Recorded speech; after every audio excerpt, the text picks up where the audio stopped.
Alright, alright, alright. What's going on, people? Trying to be a little energetic today. Hopefully it's working out. Clara, welcome to the chat. How's it hanging? Coming back at you with another banger today.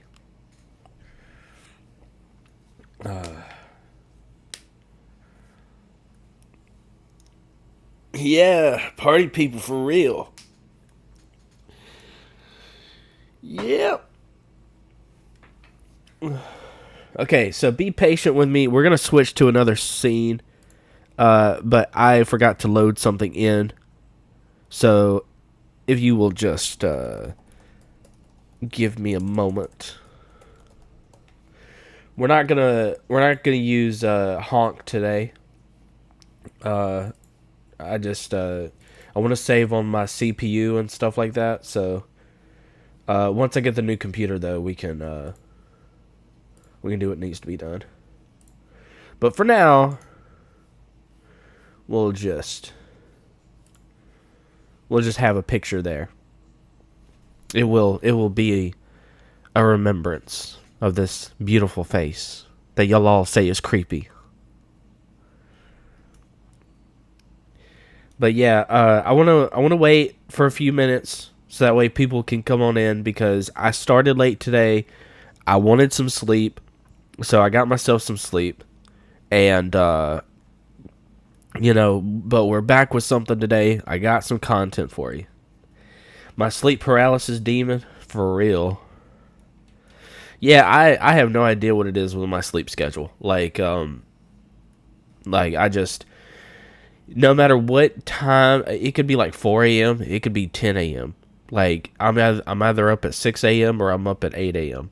But, like, today, I felt like I wanted to sleep in, so I'm like, let's go. Let's just sleep in. But, yeah, we're glad to have everyone here. Today is kind of unless you're in the Discord or the Matrix and you already know from my announcements, the stream is a bit of a surprise on what we're doing today. Because today, we are reacting to some videos. I got 2 videos on hand at the moment.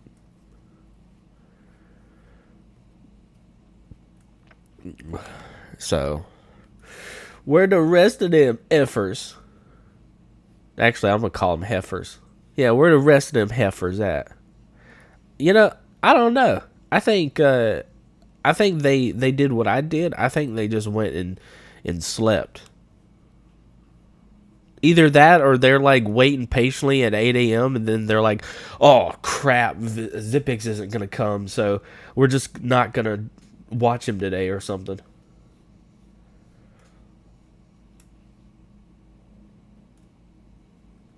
Who knows?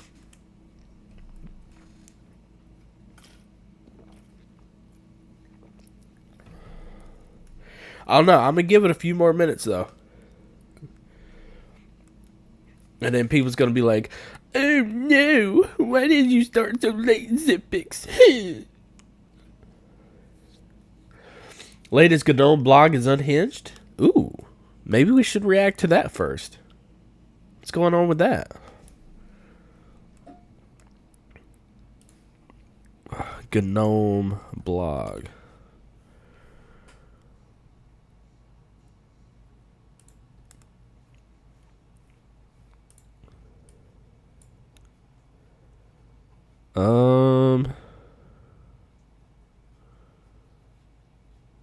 Where do I even start?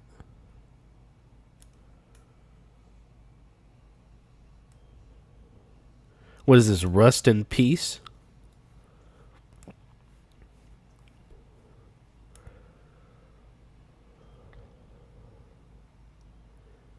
I mean, I guess we could go to that. I don't know if that's the right blog you're talking about, but...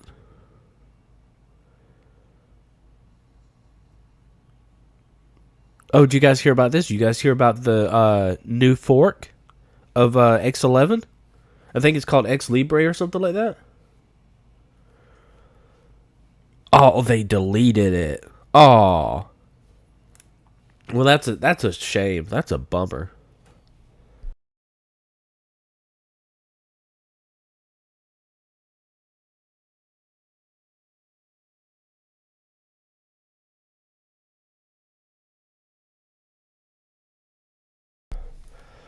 Yeah, I'm still a little bit sick. So apologies. A myth, what's going on, my dude? How's it hanging? Thanks for joining us. Uh yeah, we're just gonna I guess we can't react to the GNOME blog. I guess it was that bad. They had to delete it. All right. So the other day, when we were talking about, that whole Rust bandwagon is mostly ridiculous. Lots of capital interests trying to insert themselves in strategic places, I suspect. What is it with these people that like? Because that was one of the biggest things about R-Note the other day when I was being recommended R-Note. They're like, "Oh, it's built in Rust." I'm like, "Well, so what?" Like, there's things built in Python. There's things built with Lua. Like, what's the big deal if it's made with Rust? Like, probably the fact that it's supposed to be faster, maybe. But like, I don't see the big appeal.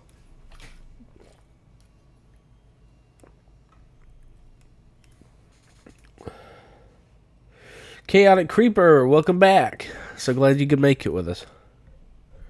Rust is great. Okay, but why? That's all I'm asking. Uh, am I on a streak? Um, I I don't know. I don't know. The justification they use is memory safe to prevent against many exploits. Oh, okay, gotcha. Rust is the most depressing language I've ever worked with. I'm sorry to hear that, my dude. Uh, does this link show for it? No, I can't see the links. Oh, watching streak. Oh, yeah, you probably on a good streak. Yeah, I've been doing this every day for like the last 2 weeks, basically. Uh, welcome back, V Fox, Chaotic Creeper. Memory safe in it, better than C. Gotcha.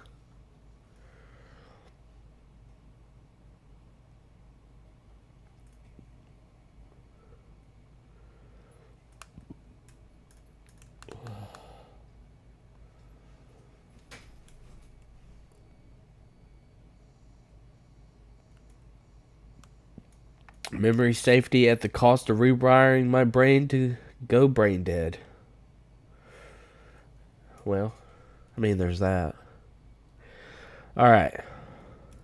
So who's ready to react to some videos? Today's topic is about toxic Linux users. Oh, it's on the Wayback Machine? Yeah, we'll have to look at that some other time then.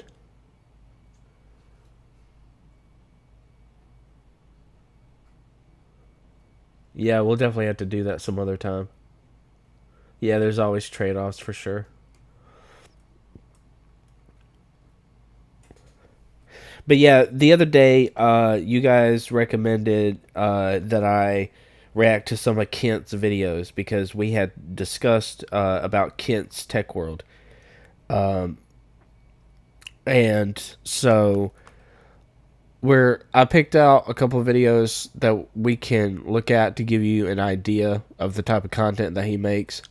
Uh, he makes a lot of videos about Linux, and I'm trying to be fair because I think he is worth watching because he provides a different perspective on the Linux community. And I think sometimes he hits the nail on the head, and then there's other times where I look at him weird because I'm not sure why um, why he thinks about certain things the way he does. But um, overall, I like his content. Uh, he's just, you have to go in with the mindset that like he's got a differing opinion about Linux than what most Linux users are going to have. Especially since he talks about Windows a lot. He, like, to me, his content seems to mostly glorify Windows.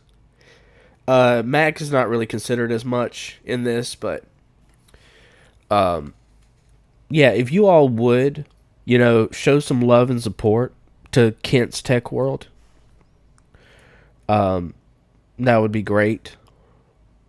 You know, GNOME blog titled on X11 and okay, got you. Why is support for X11 ending on many distros? Because they want what's the next best thing, which is Wayland. X11 has gotten too old for everyone, you guys. Too old and outdated.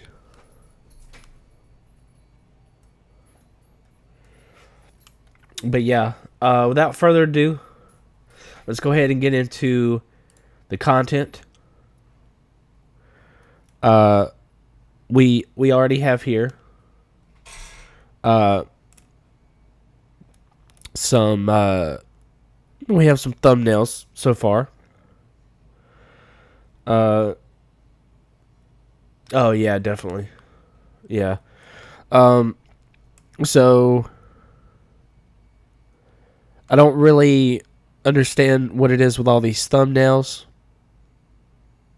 but he, like I said, he has a differing opinion on the Linux community. And so this video, I think, because he never goes into what video he's reacting to, because he's making like this rant. But what it is that I think it is the Brody Robertson video where he's like, bring your friends to Linux or whatever, however that's titled. But I don't know. Let's go ahead and get started. You guys, I don't know if you'll have to turn down your volume or what. No. How about no? I mean, if you like his content, okay, I'm. This is what I want to stress, okay. No, this is 1080p. It should be 1080p.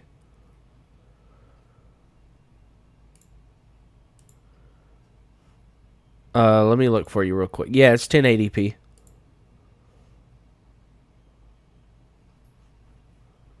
No, the thing is that I want people to be cordial about conversations with Kent.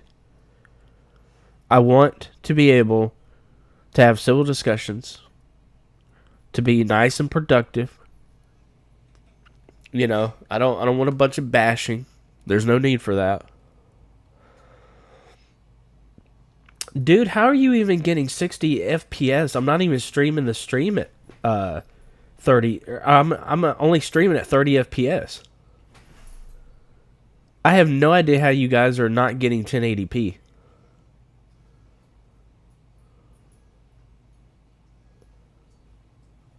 Alright, let's figure this out before we get started with the video.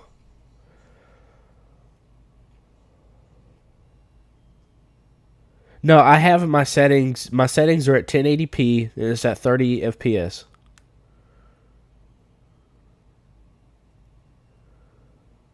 I don't know unless YouTube's doing some weird stuff, which they could be.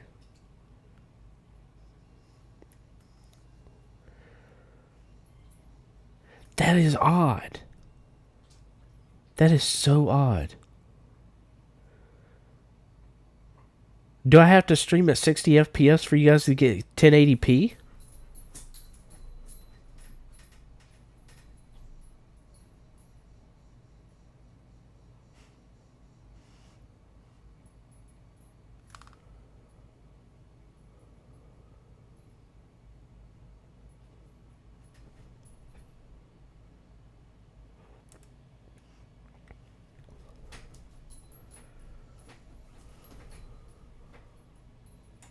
I don't know. All right. Let's not worry about that too much more. We're just gonna get into it. All right. Here we go. Well, hello there, people. This is going to be one of those videos. It's going to be a rant. I will get animated. I got so angry or so animated because I wanted to upload a video or not publish a video, and someone posted this in my Discord. I had to go and make me a fucking G Fuel mix. I feel like a 15-year-old ready to go in Call of Duty or Fortnite or Apex Legends and frag out some people. Just to let you guys know, there's gonna be a lot of stopping because this is a reaction video after all. I've never had G Fuel. I've never had the need for G Fuel. But already we've started into this where he's already triggered clearly about the Linux users. Talking about he's gonna get animated, and I don't know what it is with him. Like sometimes he'll like some days it's not as bad as others, okay? But like he will get frustrated at Linux users because of the way that they can be forceful at times, which some of them can, to be fair. But this is Kent's Tech World. Some people may not know him. I've been watching him for like years now at this point. First time I've ever reacted to him. I just, I like his content. I wouldn't keep watching if I didn't, but it's whatever. But he's already called me a normie on stream for using Golang. Very sociable. Oh, so I take it you've had run-ins with this guy before?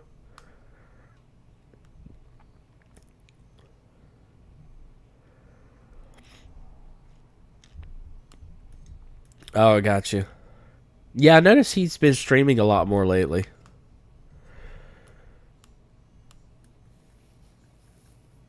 Yeah, so Clara already knows where we're going with this, sort of. But yeah, let's continue. This is how delusional and batshit crazy the Linux YouTubers have come/community. Hashtag not all. Before we go into this, yeah, let's keep that in mind. He says hashtag not all, so he's not talking about everybody. All right, because I don't think it is everyone in the community. I think it is a vocal minority. I have vocal minorities myself that they will speak up on things, and sometimes you just gotta let it. You just gotta roll with the punches. Do the YouTube thing, watch the video before you comment, but like, subscribe, go onto my Discord and tell me to lose my sanity by looking at this. When you're done that, I hope you're done that, let's continue. I'm not going to even insult my brain cells watching the video, because this is kind of the same spiel that the Linux community/YouTubers done the last 10-15 years.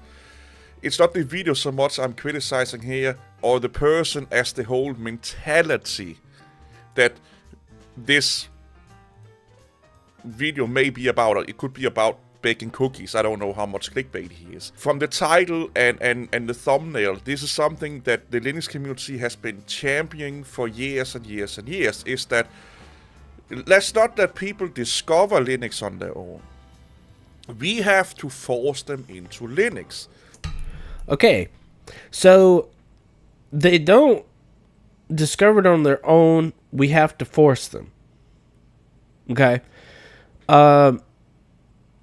Yeah, so I don't consider myself this minority that he is claiming whenever he's talking about these Linux users. For me, I don't force Linux on anyone. I don't think it should be. I think the best way to get your product out there is to just explain what benefits it gives you in your life. So, for example, when I talk to people about Linux, my biggest thing is on customization. So I tell them, hey, look at all the cool stuff that I'm doing with Linux. I'm not saying that you should use it, but like, if you ever want to do stuff like this, consider, it may be worth it to you. If you like tinkering with things, like especially with technology, Linux may be right for you. If you are the type of person that just wants to get from point A to point B, stick with Windows. I don't know. We just have. I don't think that I try not to force it on people. For me though, when I first came to Linux, it wasn't because someone told me to go to Linux. It was because I started watching YouTube videos, and one day Linux videos started popping up in my feed, and I just said, you know what, this is looking pretty cool what people are doing. Like, maybe I should give it a shot, And I did, and I enjoyed myself with Linux.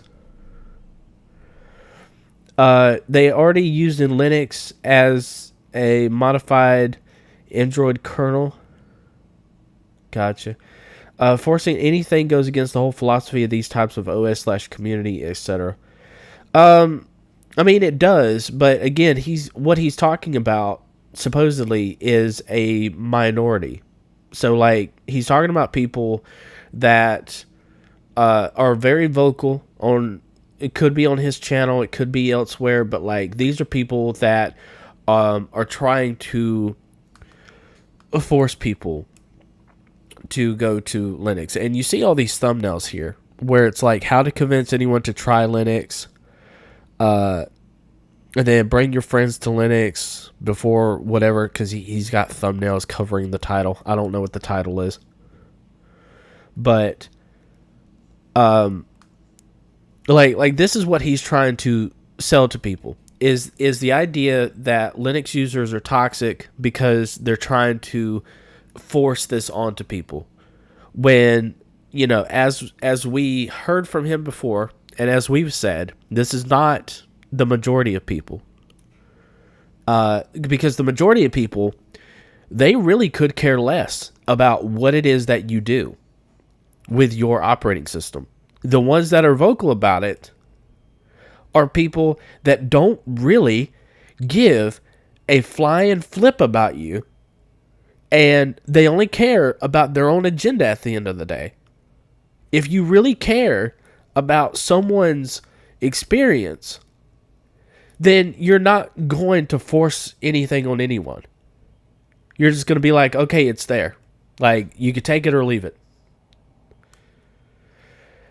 Let's see. Came over because Windows 8 UI was donkey. You can lead a horse to water, but you can't make it drink, not without drowning it. Correct. And welcome back, Ghost. Glad to have you. Ironic to that Ubuntu version that had the Amazon search. I was actually reading some of the comments in this video where someone had mentioned the Ubuntu Amazon search scandal, and no one had really talked about it. But yeah, I find that also ironic that I found that. There's always going to be extremists in most things. It's just how these social groups and things do. Yeah. The correct form, couldn't care less. Also, welcome back, Voice. That's very well put. If you truly care, you'll tell them all the things that they need to know about it, all the upsides, all the downsides, and then just be like, it's your choice. Do whatever you want. These are reasons why I like using it. That's all you got to say. That's all you got to do. Which is a bad shit. I don't know if, I could lose some weight. I am losing weight. I have lost a lot of weight. You just have not seen it. But if you're forcing me to lose weight, do you think I'm going to do it? If you're yelling and screaming at my door and kicking me in the face every day, every morning I wake up, you are yelling and screaming at me and throwing cabbages in my face and inserting carrots up into all my crevices and saying, healthy boy, you are a healthy boy now. Are you at a point where, because when you say stuff like that, that makes me think, like, are you saying or doing anything to someone to get a reaction like that out of someone? Like, what is it? Like, maybe that's the wrong mentality that I've got, but, like, why would you be getting those types of comments? Is my thing. Most people don't go around. I mean, let's just take that for example. You know, even like shaming people because they're fat or whatever, that is a vocal minority too.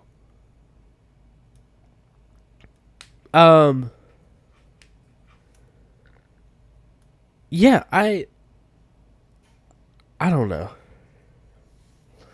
All this type of thing though, why are you taking them seriously? If they aren't being serious, ignore, move on, continue doing your thing. Yeah, that's pretty much all you can do. Welcome back, Gladvia. Glad to have you. People resort to personal attacks when they lose a debate.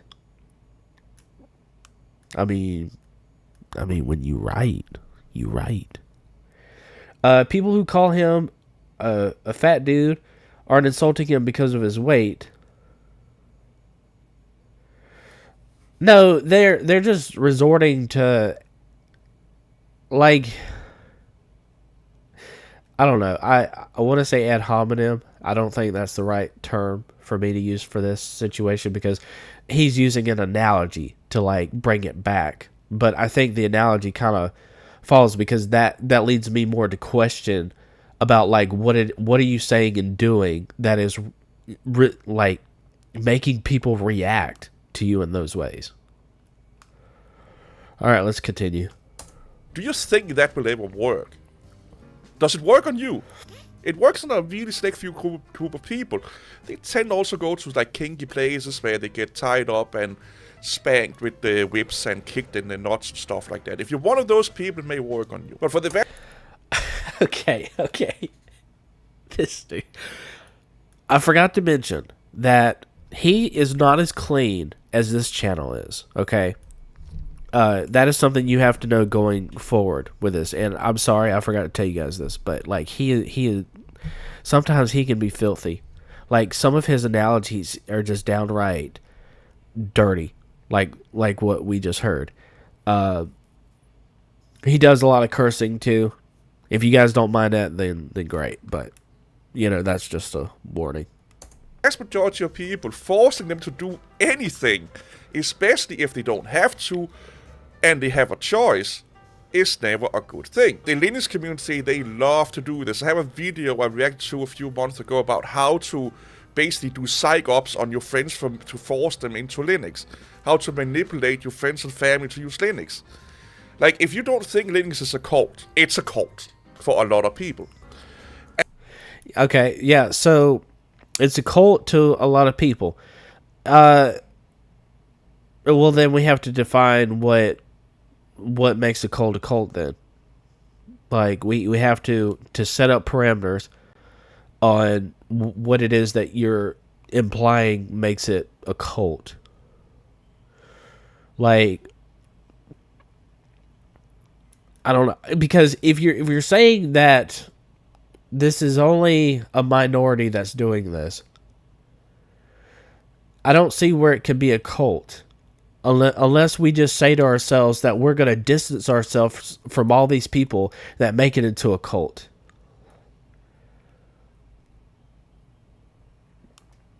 I don't know. I personally don't see it as a cult because there's a choice, because you either do it or you don't do it. But maybe that's just me, bro. Yeah. No, I get that. We could redefine things by the cult's definition. Is not a cult. I rest my case.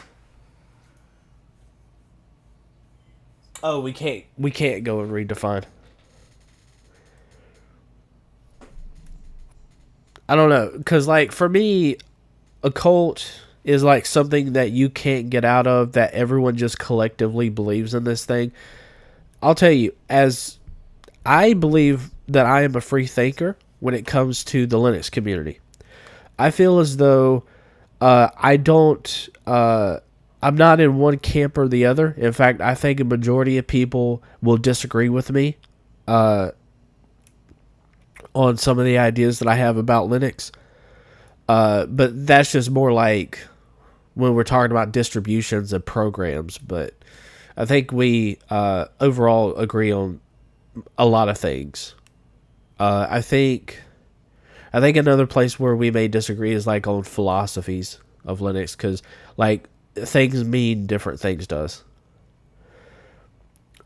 So I won't lie, I use Linux for very philosophical reasons, but they are my own. I don't follow a particular doctrine set by anyone else. Yeah, that's kind of how I feel too.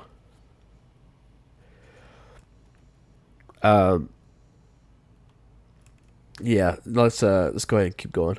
And here, you see here, track your friends to Linux before Windows. So what this would apply, and there could be some truth into. Okay, that's what the title is. Drag your friends to Linux before Windows. I will admit, not the best title. How to convince anyone to try Linux? You're getting there, but you're not quite there yet, as far as like good titles. And then DistroTube in the top right, I can't get over why he would even put that in the thumbnail for that. I have zero clue. DistroHopping is antithesis of a cult. You can't just hop between groups and cult, or you can't just hop between groups and cults. Well, so okay, to be fair, do you think there could be cults within a distribution?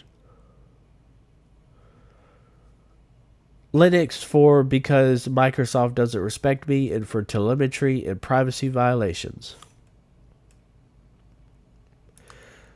Arch is a cult. Yeah. Well, I mean, I guess I'm glad I used Casio instead. I'm glad I'm not part of that. I'm going to have someone to be like, but you are, Zipex. You clearly are. You're using something Arch-based. Goo. Their cult has very good documentation. Oh, no, not the knee-high sock furries. Do you guys remember that time that Brody Robertson was on, like, he did his April Fool's video about Ubuntu, and that's what he was going to change to, and, like, he got his knee-high socks up and everything? That was crazy, wasn't it? All right, let's keep going. With that, Windows is forced upon us. So if we are following that narrative that Windows is forced upon the user, let's say we all agree on that, and again, there is some truth to it. I'm not saying that is not somewhat truth in it, but let's just say like it's 100% truth. There's no debate about it, because that's what they think. They all say, well, that's bad. It's bad that Microsoft is forcing Windows and on you and Dell and HP and stuff like that. Then they make videos saying that you should force Linux instead. Okay, so it's bad to force Windows, but it's not bad to force Linux because you like Linux. What if I like Windows? There are people that like Windows. Force is such an ugly word. That's literally what I think of when I hear that. I'm thinking in my head, force is such an ugly word. No, I don't know why people use the word force though, because I don't think people should be forced into Windows. I don't think people should be forced into Linux. I think people feel like they're being forced. It's really, if you're feeling forced to go to Windows, that's just peer pressure, my dude. And it's peer pressure no matter what lens you look at it through, because other people are using Windows. right? So you are being encouraged to use Windows because somebody else is using Windows. So you're basically being peer pressured for the sense of communicating with other people, for being on the same wavelength as other people. With Linux, I don't see where that's really being enforced. I think with Linux, it's more like you are. I think it's more like convincing than it is forcing. Because what's the peer pressure there? There's only like 4% of us using Linux. Excuse me, 4% market share that's using Linux. So, yeah, I don't know. I'm getting too caught up in that. Yes, getting hardware with Linux pre-installed, you pay a plenty premium. If you like Windows, you're a freak. Even the knee-high sock furries think so. I'm not going to claim that. I just think people are on different wavelengths in life. I teach my wife how to set ZRAM and showed her how a smooth Arch runs on just 2 gigabytes of RAM. We read Arch documentation together. That's actually kind of sweet. Doing things together with your wife. That's a life goal. Like, if I could just sit down with my significant other and do that, I'd be so happy. We'd bond together. Okay, let's keep going. Let's see. Microsoft, because you were... let me... To keep using pre-installed defaults. Gotcha. Forcing your will on another is inherently an evil act. In the discussion. Yes, I agree. It should be the end of discussion. But alas, it's not the end of discussion for Kent. Because this is the way he feels about his reactions to people he's seen in the community. So, I don't know, man. When you've been indoctrinated to Windows and everyone around you uses Windows, it's a cult. Just because you think you like it makes it even more of a cult. And everyone around you. I don't know how I feel about that statement, honestly. Because then I'd have to go back on what I just said about cults and everything. I do think that everyone is forced to use a standard because that's what everyone else is using.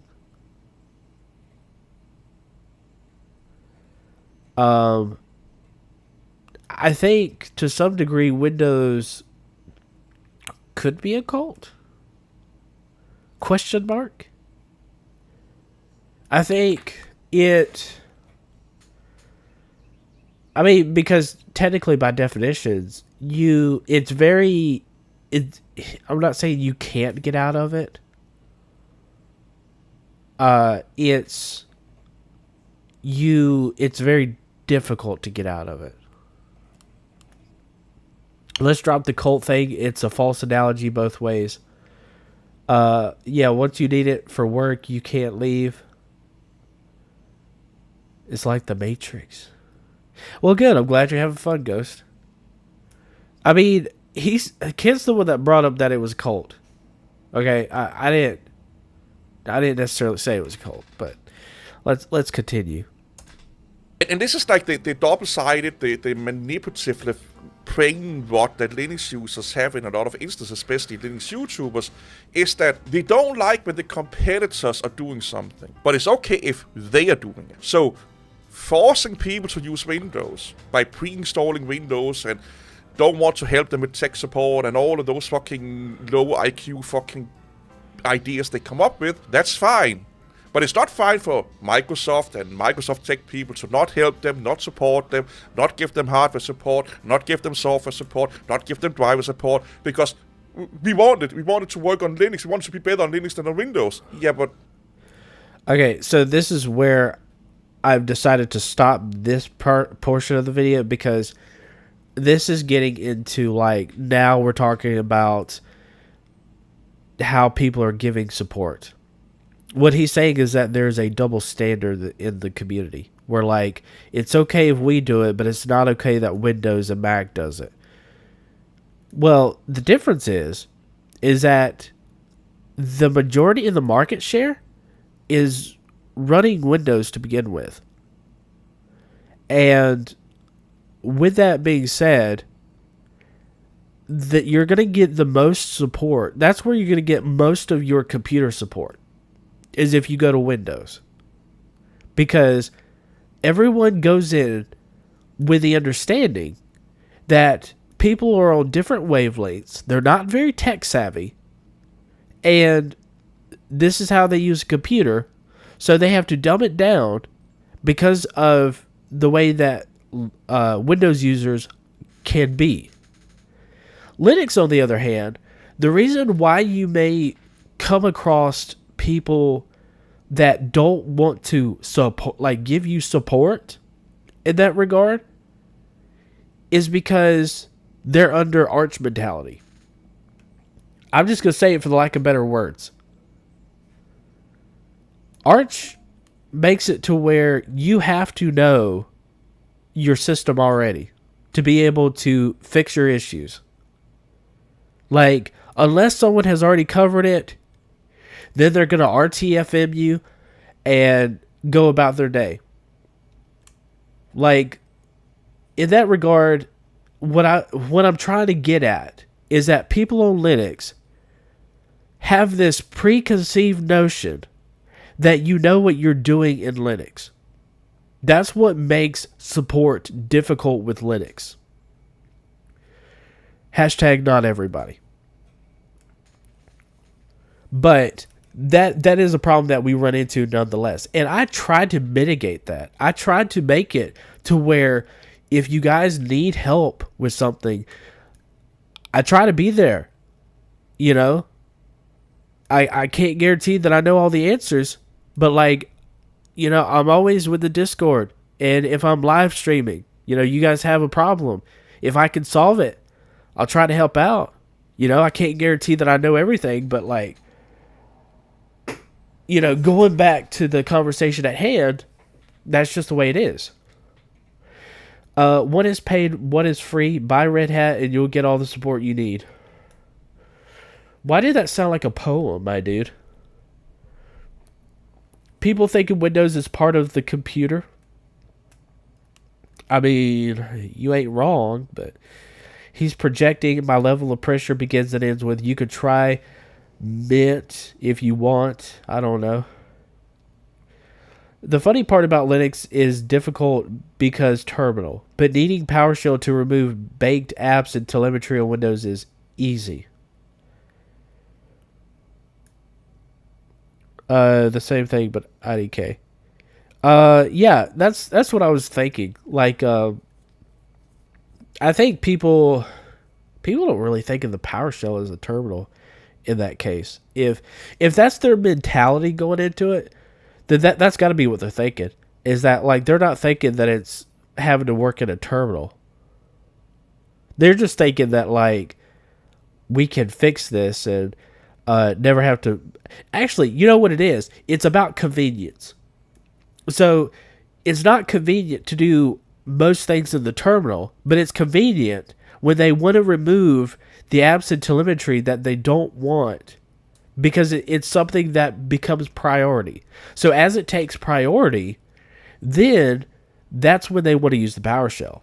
That's when they want to use the terminal, is when something becomes convenient in their workflow.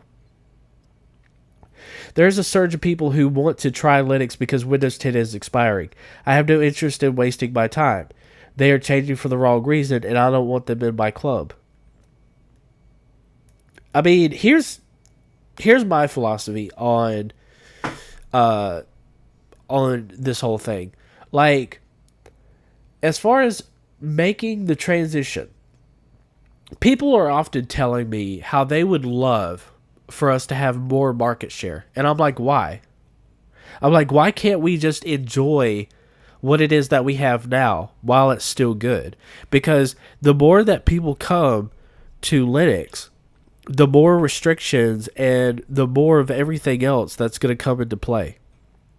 So I want to preserve what's there. And whoever wants to come to Linux, that's great.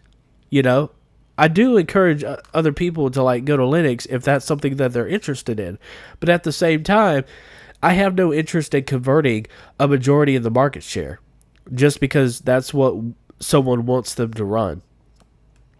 I don't really understand that. Linux is a hobbyist kind of OS. If you aren't interested in learning, I'm not very interested in spending a whole lot of time just to onboard a bunch of people who don't care and don't want to understand. I will also +1 that, along with Ghost. They are users, not contributors. What damage can they do? When I saw you live, I thought you did face reveal. Nope. Not doing that. I'm good. Also, welcome back, Seawar. Glad to have you. So, we do need more contributors, though. I think if we could get more contributors, that would be great. Because more users just going to be... We're going to have more problems, I feel like. But, yeah, let's keep going. You are doing exactly what they are doing, and you're calling them out for it. But it's okay if you're doing it. You cannot yell and scream at a vendor or developer and then want them to support you on top of that. It's the stupidest thing on earth. You know the saying that you attract more bees with honey? Learn from that. Here's the thing. And I don't know, again, I don't know why the high IQ Linux people can't figure this one out. Linux don't have to compete with Microsoft. Linux don't have to compete with macOS. Linux has to compete with Linux. Because if Linux wants to be the next Microsoft, what do Linux needs to do? It needs to become the next Microsoft, aka it needs to do exactly what Microsoft is doing. So that means it has to be dumbed down massively more, it has to be way more accessible, there has to be a lot more junk pre-installed because you have to... Okay, I'm going to stop this before he continues on because this is going to be a whole separate idea that I want to go along with what he's saying. But to his first part, the first part that he had mentioned was that it's absolutely key to understand that part about you don't have to compete with Microsoft. You don't have to compete with Mac. Linux just has to compete with Linux. This is the part where I absolutely agree with. I think as far as Linux goes, I think Linux stands on its own. It does not need help. I think the people that are being vocal about it, they are under this preconceived notion that it has to be fought for, but it doesn't. It really doesn't, because all of its features, everything that it's able to do, like, it surpasses what Windows and Mac could do. The only thing is that people say, well, no, that's not true because of gaming isn't on the same wavelength as Windows. Well, no, that's a whole different ballpark then, because you're talking about how we have to catch up with what the developers are doing for Windows, like game developers, what they're doing. So all that we're doing is just catching up to what they're doing in the gaming industry. But overall, we have come up with different things in Linux that Windows and Mac are just now adopting because they found it convenient. They found it something that people actually like. But we did it before they did. Like Workspaces is a good example of this. I'm picturing Linux saying F you to NVIDIA, being nice to them. Instead, would it have been productive? I mean, Probably. But, oh yeah, you're picturing Linus. Got you. Linus. Sorry. Linus. It's Linus. Alright, let's continue. Make it so the vast majority of people that pre-install their distribution don't have to then go download a lot of the common software. That also means you will get a lot of advertisement in Linux. You'll get a lot of forced technologies into Linux and stuff like that. Because that is what people either want or expect, or what give the vast majority of users, maybe not you and me, but the vast majority of other users, a good experience. Okay, so this is another point that I wanted to stop at, because he's probably going to talk more about like pre-installed apps, but like just as a conversational piece, who here thinks that people use the distributions because of the pre-installed apps that come with it? Who here is like, oh, I really love gedit, that's why I went with GNOME? Or that's why I went with Ubuntu, because I really like Canonical. Like, or maybe that's not a good comparison, but like, who here thinks like that when they install a distribution? So the reason I ask this is because my point is that unless you're running Arch or something like that, you're not going to get away from having pre-installed apps. But I guess I don't know. I don't know where I was going with that thought process, but it just seems to be like because he does talk about like all the pre-installed apps, and it's like, well, no one that installs a distribution really cares about what it is that already comes with it. They would prefer it not be there to begin with. Just like because he talks about like people like Windows because of all the pre-installed stuff that it comes with. Like, I can guarantee you that is not everyone's experience. People tolerate what it comes with because they don't know any better.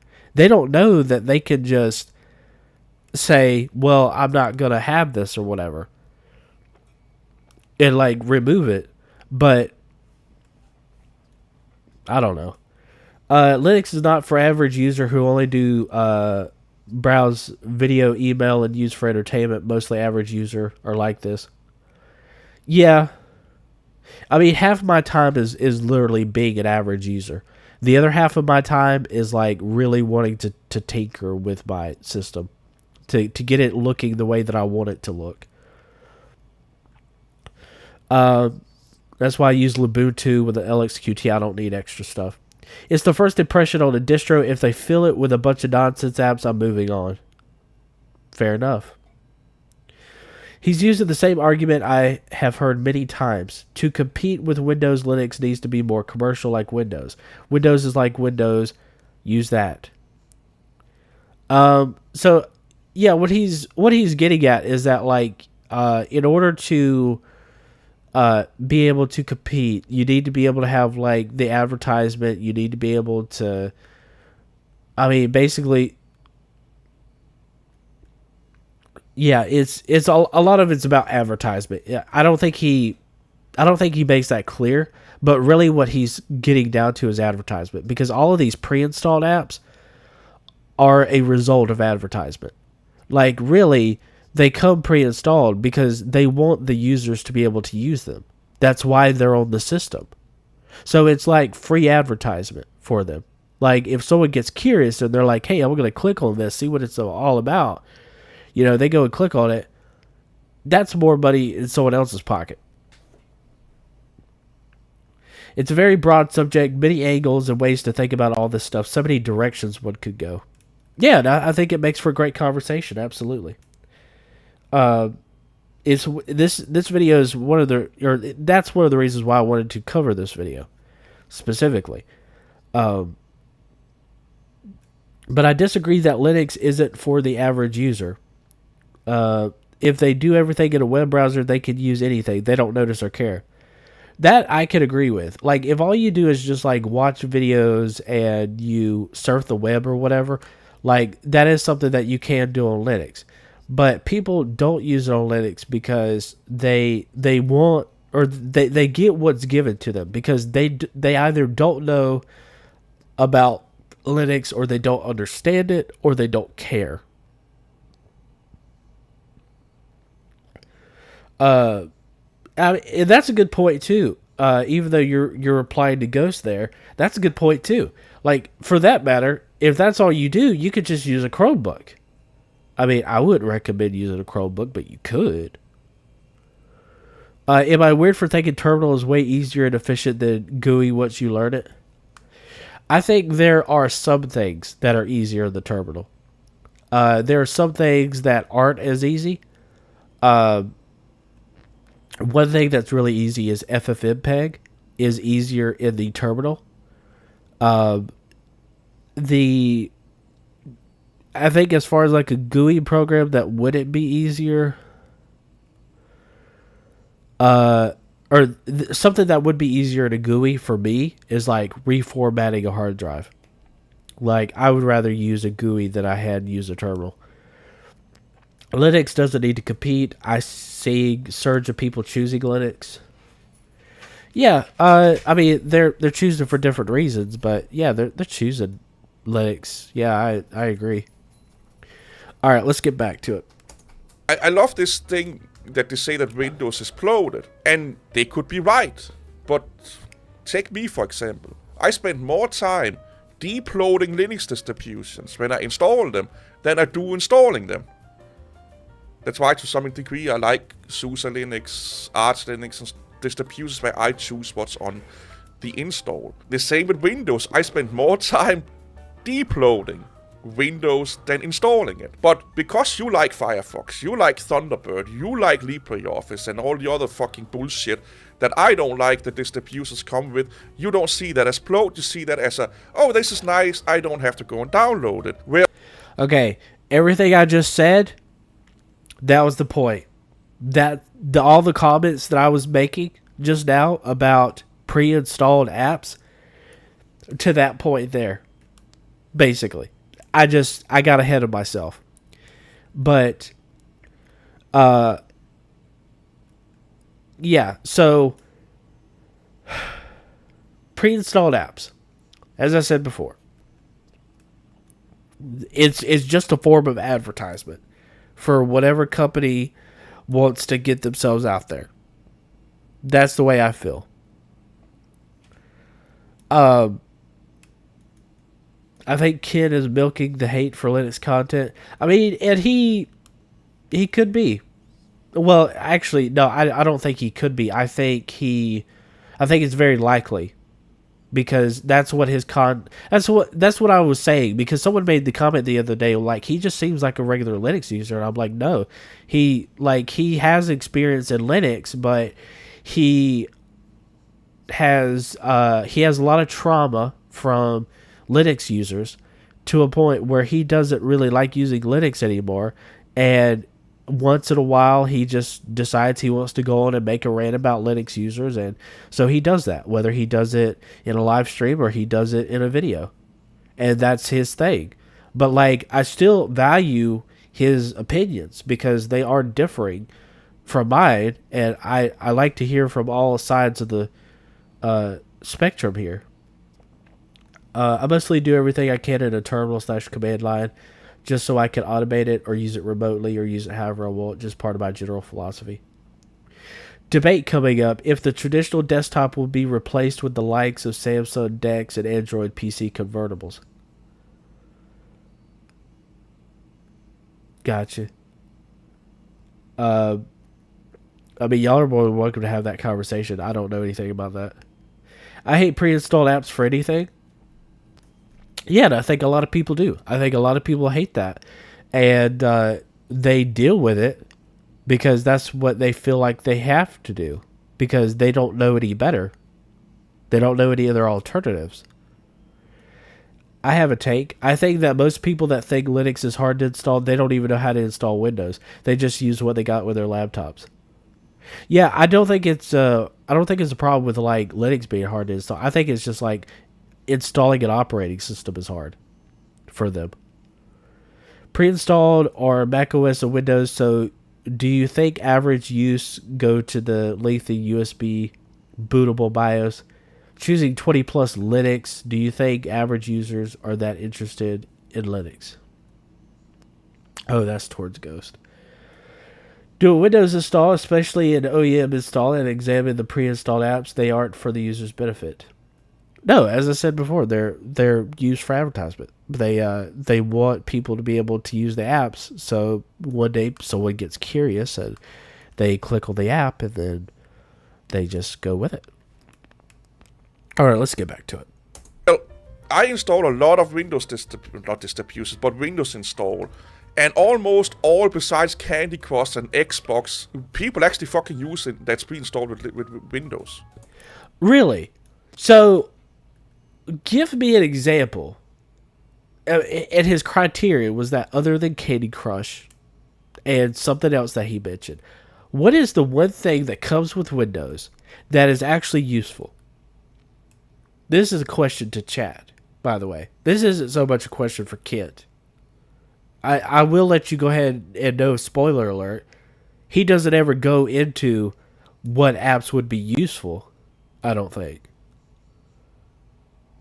Or I don't remember. Let me put it that way. I don't remember, but I'm pretty sure he doesn't.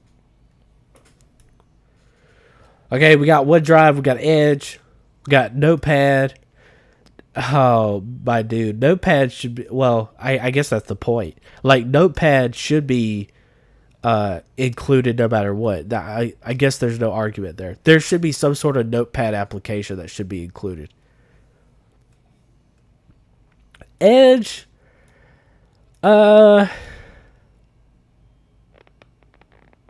going to say no for me. That's a no for me, dog. That's just personal taste.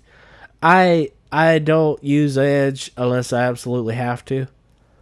OneDrive, I've never had to use OneDrive. I usually use, like, if I'm going to use something like that, I use something else. But Notepad now has Microsoft's AI built in. File Explorer, yeah, File Explorer is good. You definitely need one of those. I always recommend a calculator as well. I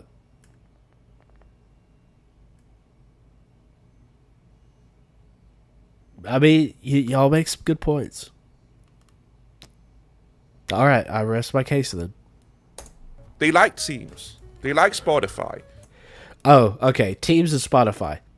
Okay, so Teams, you can use Teams. It is Electron based, but you can use Teams. I've used Teams before in Linux. Spotify. I've seen people run Spotify on Linux. So, not really sure what he's going on about here. But, oh, Norton? I don't know about Norton, my dude. I don't know. Like, when I was on Windows, I was using Windows Defender just because that's what it came with. OneDrive and Teams is often used in business settings. Yeah, and that's really all that I use Teams for is business. So, Zap, WhatsApp, Electron app. I don't like almost every single Microsoft app. Fair enough. They like, Clipchamp or what the fuck it's called nowadays. Ew, Clipchamp? No, I'd rather like food off the floor. Ew. Ew. Ew. No, I would. Ew. No, I use Kdenlive if we're talking about video editing. Ew. I'm sorry. That just... Oh, that upset my stomach. For them, that's a feature. So if I remove that, which I did in the beginning when I started to professionally install workstations and development stations and accountant stations stuff, I took all of this fucking bullshit away that us Linux users normally would take away from Windows, and they were like, where's my Teams? Where's this? Where's this? Where's this? And I'm like, you know what? It's just easy to just install a stock standard version of fucking Windows, and then if something is a nuisance for them, I will just uninstall it on that computer. Yeah, but this goes back to the argument about dual booting. I don't want a dual boot. I want to use one operating system for everything that I do. That's what it comes down to. I don't want to use it. Yeah, I don't know if I agree with that. Edge is actually fine. You're already using Windows and it's better than installing Chrome. Yeah, but if I'm not mistaken, isn't Edge Chromium based to begin with? I tried Clipchamp because it was like CapCut for a project, and I hate it. After that, continued with DaVinci Resolve. It was way better. See, I use Kdenlive. I've been recommended to use DaVinci Resolve before. I just haven't. I haven't made my way there yet. Yeah. Do Linux user like free stuff? I like free app. I don't like to pay. I mean, that seems to be the mentality of a lot of Linux users, though. Is like, I like the product, but I don't want to pay for it. Like, I don't want to support the creators for it. I'm not going to say that that's everybody, though. Don't get me wrong. That is not everybody. There are people out there like myself that want to support the creators of projects. Let me go ahead and say that first and foremost. I'm already probably going to get flack for it, but yeah, that's not everyone's case. But there are some Linux users out there that only are considerate of like free products. Like, you want to know what the last thing was that I paid for because I appreciated the product so much? Was a program that's it's not even for Windows or for Linux, it's for Windows. And that is Honk. HONK, because I'm still sick, so it sounds like Hawk or whatever, but I paid for that product because I liked it. I liked the what you could do with it. And you can even run it on Linux. Just run it through Wine, but it'll work. Yes, Edge is Chromium based after Chromium got popular, I believe. Gotcha. All right, let's get back to it. That is, like, if Linux wants to be Windows, compete with Windows, outcompete Windows, that is what Linux needs to be. And a lot of the current gatekeeping Linux users don't want that. But they are so fucking erect penises hungry, teenage hungry on building Microsoft and Windows that they lose the point. They lose the existence of Linux to beating Microsoft. It looks almost like they're willing to become more evil towards the users than Windows is, or Microsoft is, sorry, just to beat Microsoft. They are willing to do a lot of bad shit just to beat Microsoft. There's a Linux distribution right now that a Microsoft engineers made that almost look identical to Windows. So what that is telling me, and a lot of Linux users are praising this as the next big thing. So you like the Windows UI apparently. You like the Windows paradigms. The only thing you don't like about Windows is that it's owned by Microsoft. That's a no for me, dog. That's a no for me. The reason I don't like Windows is for the same thing I keep saying that I'm saying. It's a lack of customization when it comes down to it. That is my primary goal for a operating system, is that I get to customize it the way that I truly want to. It's not so much about a corporation owning it. No, I could give two flips about that. No, for me, it's not about that. It's about me being able to customize it the way that I want to. With that being said, let's 60 terabyte homework folders. Nothing to see there. That's a lot of terabytes. Most open source apps are available on Windows, so I don't buy the freeloader argument. I mean, that is true. They do develop a lot of it for Windows too. but I think that's just for the sake of compatibility. That's so that way it can be accessed more by other people. Like, because if they get it on Windows, then they're able to market it. But I mean, take VLC for example. VLC is a great product for that because, like, they got it on. I think it's on Macs, but they've also got it on Windows and Linux, and it's like, they do that to get the maximum support possible. Does Kent glaze Microsoft? I think he just has been forced into a camp that he, like, this is my theory. I believe that he has been forced into a camp that he does not want to be in, but he's in it just for the sake of not wanting to be with the Linux users, because he doesn't want to be associated with his perspective of how he sees Linux users. That's my current theory. If anything on Linux now, I tend to look for open source alternatives. Back in my Windows days, I shamelessly used all the paid apps. Yeah. No, that's the thing. I usually try to do open source alternatives. If I can't do it, then yeah, of course I'll pay for it. FL Studio is a good example of that, where like music production is difficult.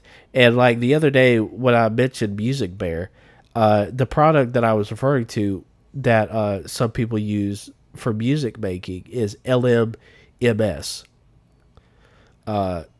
So the problem with that was I could not work with it because I was so used to a workflow with FL Studio that I said there's no way I could work with it. And like I would go to Ableton before I'd move from FL Studio. That's just the way I am at this point. There's no way that I could get an alternative. But like most everything else, I have found an alternative to. I only pay to individual developer, find something browser extension and origin tool. Why care big company up? Something to keep in mind, it is becoming more true every day that open source does not equal free. No, when people say that about open source, what they mean is that it's free as in freedom. They're not talking about free as in price. That's the thing that people need to understand. I tipped a YouTube developer and he just battered me for tipping a small amount. Dude, you're going to get... Sometimes you will get people that are like that. They are ungrateful POSs if they do that to you. They should be grateful that people want to give the support. Like, cancel your tip and call your credit card. I mean, I don't know. Like, I think people should be grateful for that. Like, I would be grateful for that. Personally. Yeah, never went back to that dude. Yeah, no, I get it.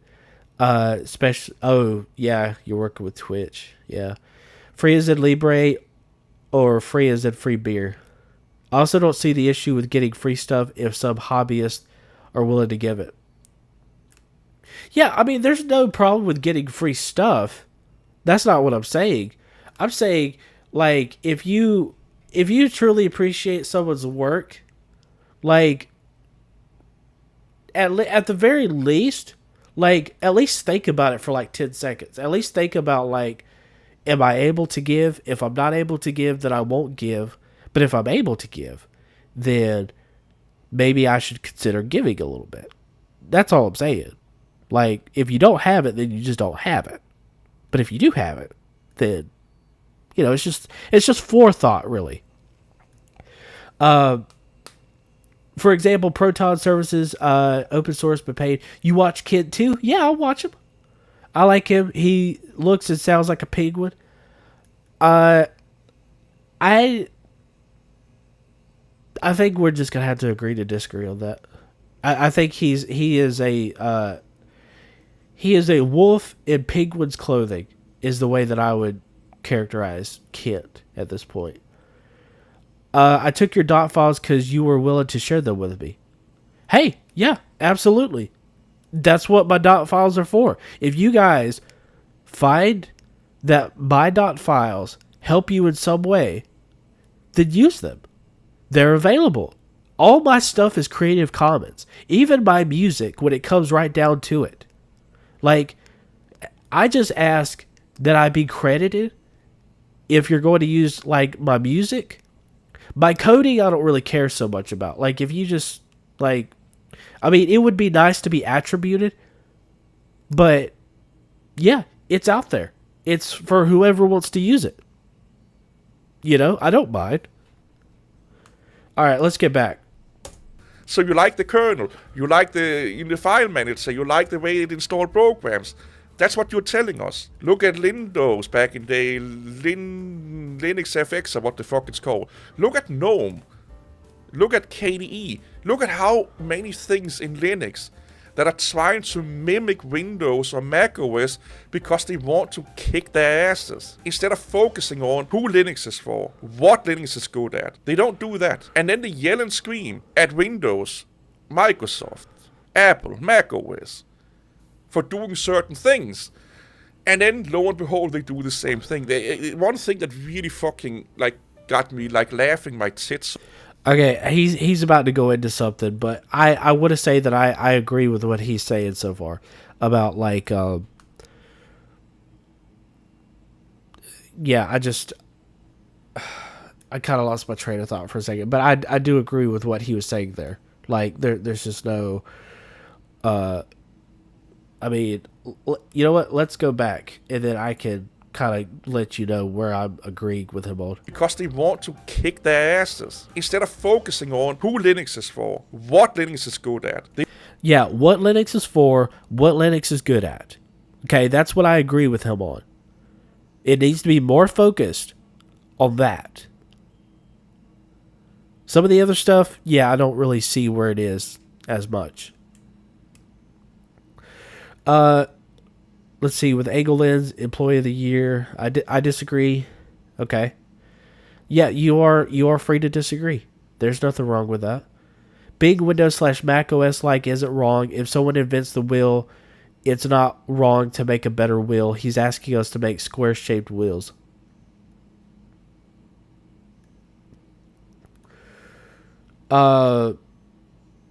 So by that, what you're saying is that he's asking you not to reinvent the wheel, but he wants you to make a completely different product. Like, we're not even talking about reinventing the wheel, right? We're just talking about, like, inventing something completely different. Yeah, I switched from KDE to Pop Cosmic DE, and I like it for now. May try CashOS next week. Yeah, I mean, Pop OS is pretty good for a starter. That's what I started on. I didn't start on Cosmic as a desktop environment, but I did start on Pop OS. Free as in speech is naturally free as in beer as a result. That's not a problem in itself, as 10 users of the software or 10 million makes no difference to developer unless freeloaders make demands.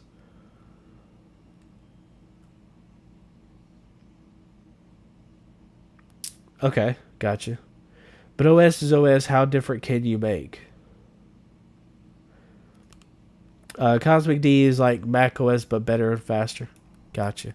All right, let's continue. They don't do that. And then they yell and scream at Windows, Microsoft, Apple, Mac OS for doing certain things. And then lo and behold, they do the same thing. One thing that really fucking got me laughing my tits off, my man boobs, they almost fucking fell down to China or Australia, something like that. When Windows did the whole recall thing. Or recall thing, not recall, it's not a gun. Recall thing. Oh, does everyone remember Windows Recall? Yeah, I probably should have went on that bandwagon right when they were talking about it. I didn't. I didn't feel the need. I just left that camp alone. Because everyone else, they covered Windows Recall, they shamed Windows Recall, and they talked all kinds of bad stuff about Recall. I remember those days. I root for Cosmic because I need them to develop HDR support so Neri Dev can yank it. Yeah. No, I used to be a Mac NPC. A lot of this probably comes down to some groups trying to pander and be popular and or profit. So they just try to maximize instead of doing something appropriate for a problem they want to solve. Yeah. I don't want it. You don't want. Nobody. I don't think anyone fucking wants recall. Okay. No matter if it's locally encrypted or what the fuck it is, it's just a security risk waiting to be exploited. No matter if it's encrypted or not, because it stores so much fucking sensitive data, and nobody would want that. And rightfully so, they got called out on it from Windows users, Mac users, and Linux users. What did Linux users do? Well, a month later, all Linux YouTubers in the world almost made a video about the Linux version of Recall. It's open source. It's encrypted. And No, what they did was they gave all kinds of bad crap about the product. And there was only a vocal minority that actually was out there going, oh, well, here's an alternative for it. The alternative did not make it better for me. I don't want an alternative for that product. I don't want that product at all, no matter how it's packaged or how it's done. But, like, let's get one thing clear. They did not like what was happening because it interfered with their philosophies. And the ones that actually made videos about the alternative, I don't know what they were smoking, but those are not the type of people I want to listen to if they're making videos about an alternative to Windows Recall. I don't think it's that good of a product regardless. I think it could be exploited, as Kent said. I think it could be like just really bad in general. And, you know, like I said, I probably should have covered it, but I didn't. I didn't feel it was necessary at the time. But, like, no, those are my actual thoughts now with Windows Recall. Like, it was a terrible idea. Everyone wanted to move away from it at the time. They didn't like it. don't phone home. I don't care if I have my whole fucking Windows or my whole desktop history on my local computer for the last 6 months. All the fucking anime series I'm looking at, if someone hacks into my computer, even if it's encrypted, they can potentially decrypt that because I don't know how good that encryption is, etc., etc., etc. And also, who is saying that the people that are making that has not backdoors into it and blah blah blah that we have not found yet? It's super easy to hide code in open source code. If you want me to show it to you, I can show you how easy we're just naming methods and functions and classes, common names, and you will not even guess that it's telemetry or backdoor method, class, whatever. Which I have seen that video, and it is, I think it's worth checking out. I think it's interesting, the way that he goes over that, because you can, because all that, when it comes down to coding, all that you really have to do is just, you could name the class or group whatever you want to name it, just as long as it eventually goes back to it. That's no different than like defining variables in JavaScript or Python or whatever. Like you define your variable, and then like as long as it links back to it, then like you call it whatever you want. People don't want a camera in their bathrooms, but Microsoft keeps changing the camera settings and trying to convince them again. Yeah, when I bought my cheap laptop, it took like 8 gigabytes just on standby and lagging just on YouTube. So that's why I started in this Linux journey. Gotcha. Yeah. Yeah, I get that. Because, setting computer name. Oh, it's just setting the computer name, when in reality it's fucking going and taking all your credit card numbers. Because when you read that, you're not going to investigate that class. You just say, I must trust what the developer called it or explained it does. So you're just going further down the line. So they praised and, look, we done it better than Microsoft, and it's okay if we store all your personal information on your device and blah, blah, blah, blah. No, that's not okay. For me, that's not okay, dog. I'm not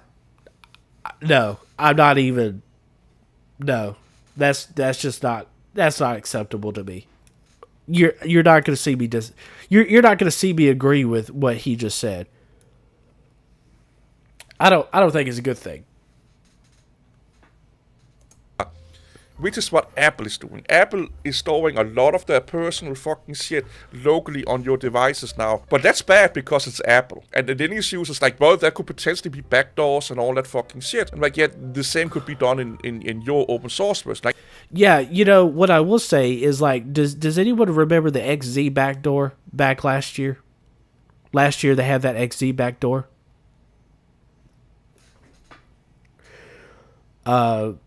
Oh, who said that? Right, exactly. That's my point. Is he downplaying data collection on everything you do? Yeah, I think it's a little bit of a downplaying, yeah.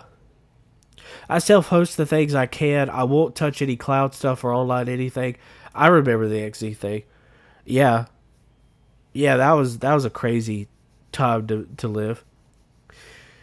Kit is really good at rage baiting. Also, if it is a big open source project, it is less likely to put malicious code, and if they did, it will be found out quickly.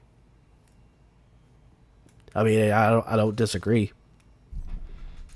no, we can see the source code. So, on average, there's a little bit of an industry insight here. On average, a super skilled code reviewer that are massively intimate with the code, meaning they know the developers, they know how the project is structured, etc. You get the idea here. On average, can read between 150 to 200 lines of code in 1 hour being efficient. That's someone that basically is the developer of the fucking program, so to speak. They can review their own code in that speed. How many lines of code and how efficient do you think this fucking dude here is if he download a 1,000 line of code program? There can be hidden a lot of shit in there that he don't know about, or people like him don't know about because they're not developers, or they're not to the same level developers as the developers that made that program. It's not just, it's the same thing. I can read a book. That don't mean I can understand it. I can even read foreign languages books and guess or interpret some of the words, but I understand them even less. Just because you can read don't mean you know what the fuck is going on. But which is the argument that I make when it comes to installing Arch Linux the natural way, that most people don't seem to understand. When I tell them that yes, it is as simple as being able to read, but you have to understand what it is that you're reading before you can continue with the process. Most people, when I bring that up, they look the other way. Like, they don't understand what I was actually saying about that. And, you know, I went a whole stream so far without doing my plugs. Let's go ahead and do the plugs. Get that out of the way since we got some people here. I appreciate all of you here. So if you like the stream, make sure to give it a thumbs up. If you really enjoyed my content, consider subscribing today. If you would like to get in further contact with me, you can do that through Discord or Matrix. You can join the server and like talk with other Linux users. You can ask for help with things if you need it. You can also post your risings or current projects that you're working on and all that good stuff. All right, now let's get to the comments here. I ran Arch Linux with KDE Plasma, fully fledged desktop and Brave browser with 8 tabs of YouTube and Twitch streams on a 2 GB RAM VM. Nice. Don't mind the data collection. If they ask, you can explain why they need it. Otherwise, this is malware behavior. Yeah, I mean, if they can justify it, sure. Yeah, I get it. I don't mind data collection when they provide me with the what data and why. Trust. I don't trust most corporations, but I'll trust some random guy who's passionate about some open source project he's got. Same. I trust a random AUR maintainer more than any big corp. Yeah, there's probably some accuracy to that.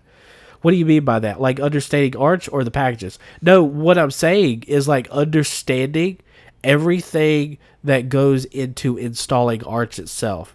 This is not about the packages. This is about the Arch installation itself. That's what I'm talking about.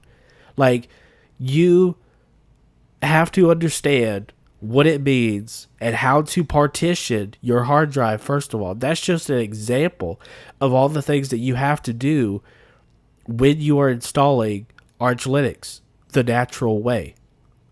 So what I'm saying is that if you're not using the Arch install script and you're just going naturally, right? You have to know what it is that you're doing. Otherwise, you're going to screw up in the process. And it's not as simple as just reading the manual, because you're not going to get everything that you need from the manual. People can argue that with me all day long. It doesn't make it any less true. Using the AR without due diligence can be problematic, but not as problematic as recall. Fair enough. Most of installing Arch isn't Arch or the packages. Things like partitioning are fundamental to computer use underneath that. How to make a NIC connect to a network. Yes, exactly. That's my point about installing Arch. Arch is like, you have to make sure that you know what you're doing. It's not very hard to check an AUR package. Just check if the source is legit and if the package build isn't shady, and just do a normal packaging stuff. Arch install and use minimal build from there. Yes, that is what I usually will do if I'm installing vanilla Arch. I'll just do Arch install. I've done it the natural way before, or the normal way. I've done it the normal way before, and I've even done it on stream. I still to this day will use Arch install and do a minimal install from there if I'm doing vanilla Arch. All right, let's get back to it. They live in this false sense of security that, oh, because we can see the source code, people will look at it and they will fix it. I have a video that will come out, or who's going to fix it? There may be people that look at it, but who's going to fix it? We don't have that many people that are fixing things within Linux. That's what we need right now. It's not so much the viewership. We need people that can actually work with the projects at hand to give back to the community. Either has come out where I look at, I think it was 500,000 hours it will take one person to review the Linux code in the kernel if they were Linus Torvalds, or that level intimate with the code in the kernel. 500,000, I think it was, hours to skim the Linux kernel code for backdoors, bugs, etc., etc., etc. So it's almost meaningless that you can see the code unless you really know what you're doing. But again, they love living in this cult mentality. I've never seen in my 30-something years in Linux and Windows and stuff, and with Mac around, of course, I've never seen any other tech people group make videos like what you see here. Never. I mean, probably because they don't care, maybe?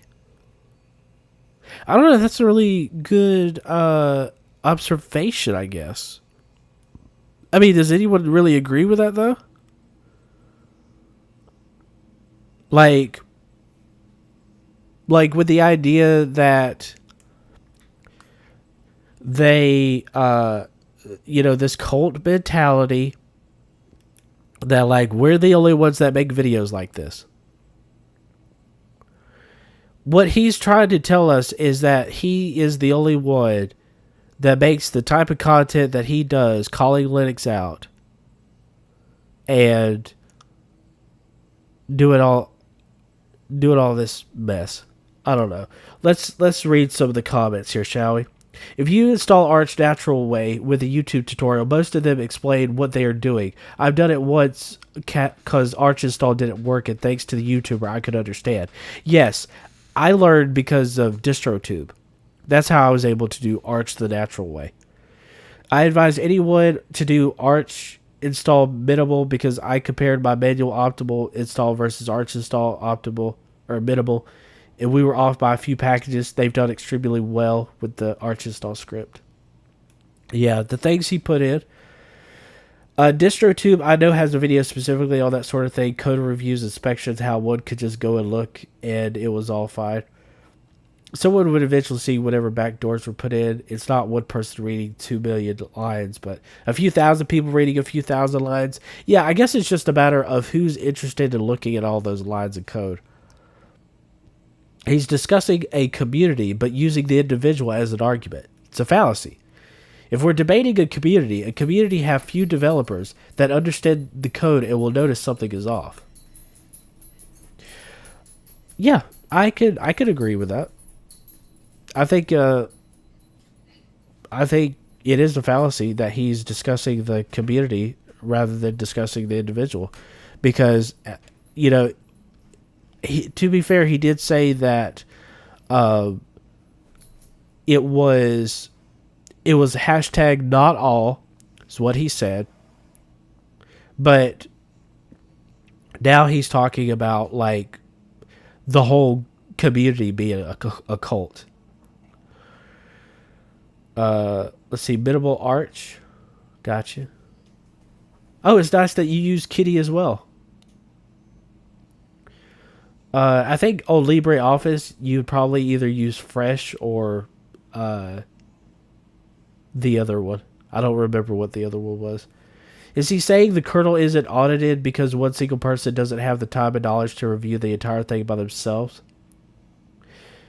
Yeah, I think I think his point was that like one person alone can't look through all that line of code because there's like thousands and thousands of code there. And it would take them forever, which is what he goes into about that one video that we were talking about earlier, where he was talking about like how you could just switch variables and not know that you're collecting telemetry. He's saying that the Linux community, but then arguing that the individual won't understand the code, so open source is meaningless. Oh, LibreOffice still actual. Oh, okay. Gotcha. He is right that most users don't read enough of their code. There is a grain of truth to it, but it's highly overstated. Or hugely overstated. Gotcha.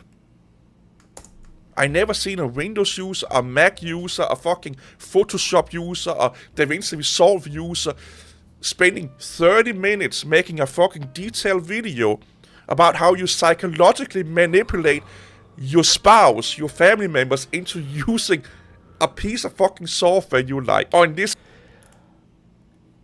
I have an issue with what he just said there. Let's think about what he just said there.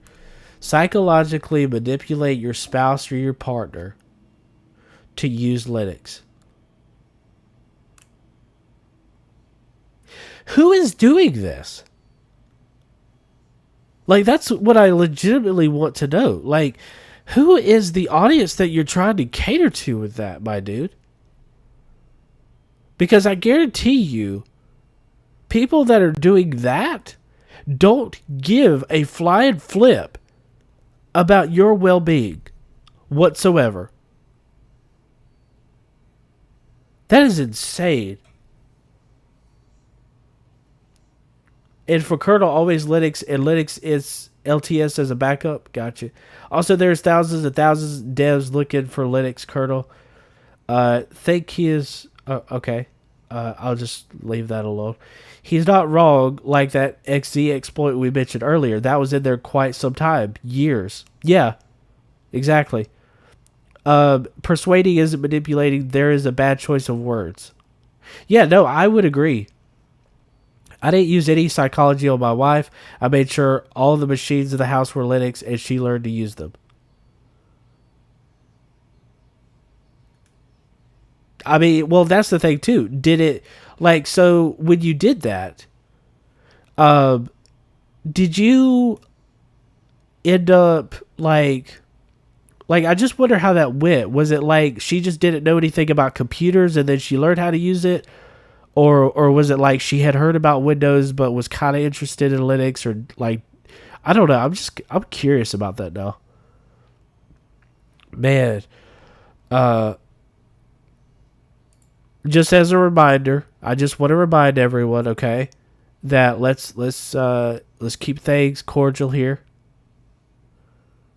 As far as like any comments that are made towards Kent, like I understand it can be frustrating, but I just want to make sure that he's being respected too, because his opinion, it does matter, even if I don't agree with it.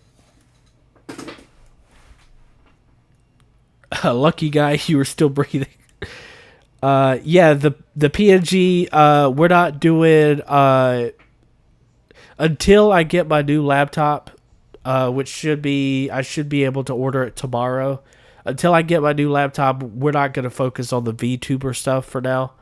We're just gonna, just go with the flow here. All right, let's continue. Case with Linux, the Linux operating system, only in Linux. If you don't get it by now, I can't fucking help you. Nobody can help you. I cannot explain. Well, I can explain, but you probably won't believe me.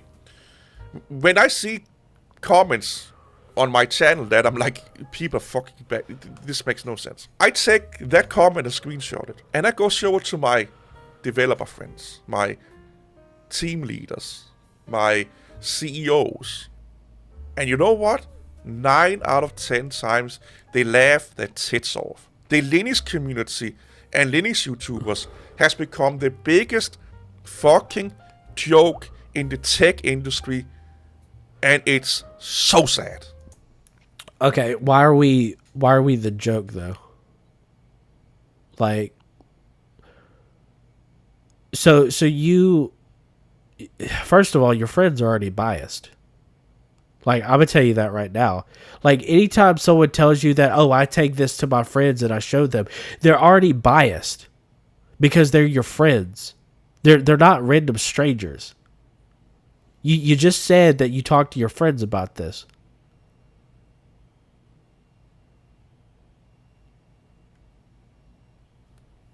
I mean, there's nothing more to say about that, really.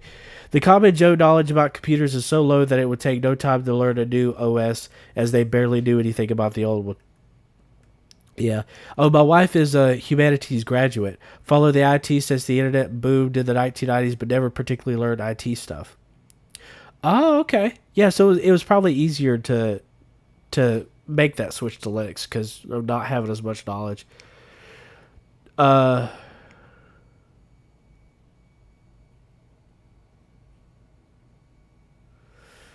see.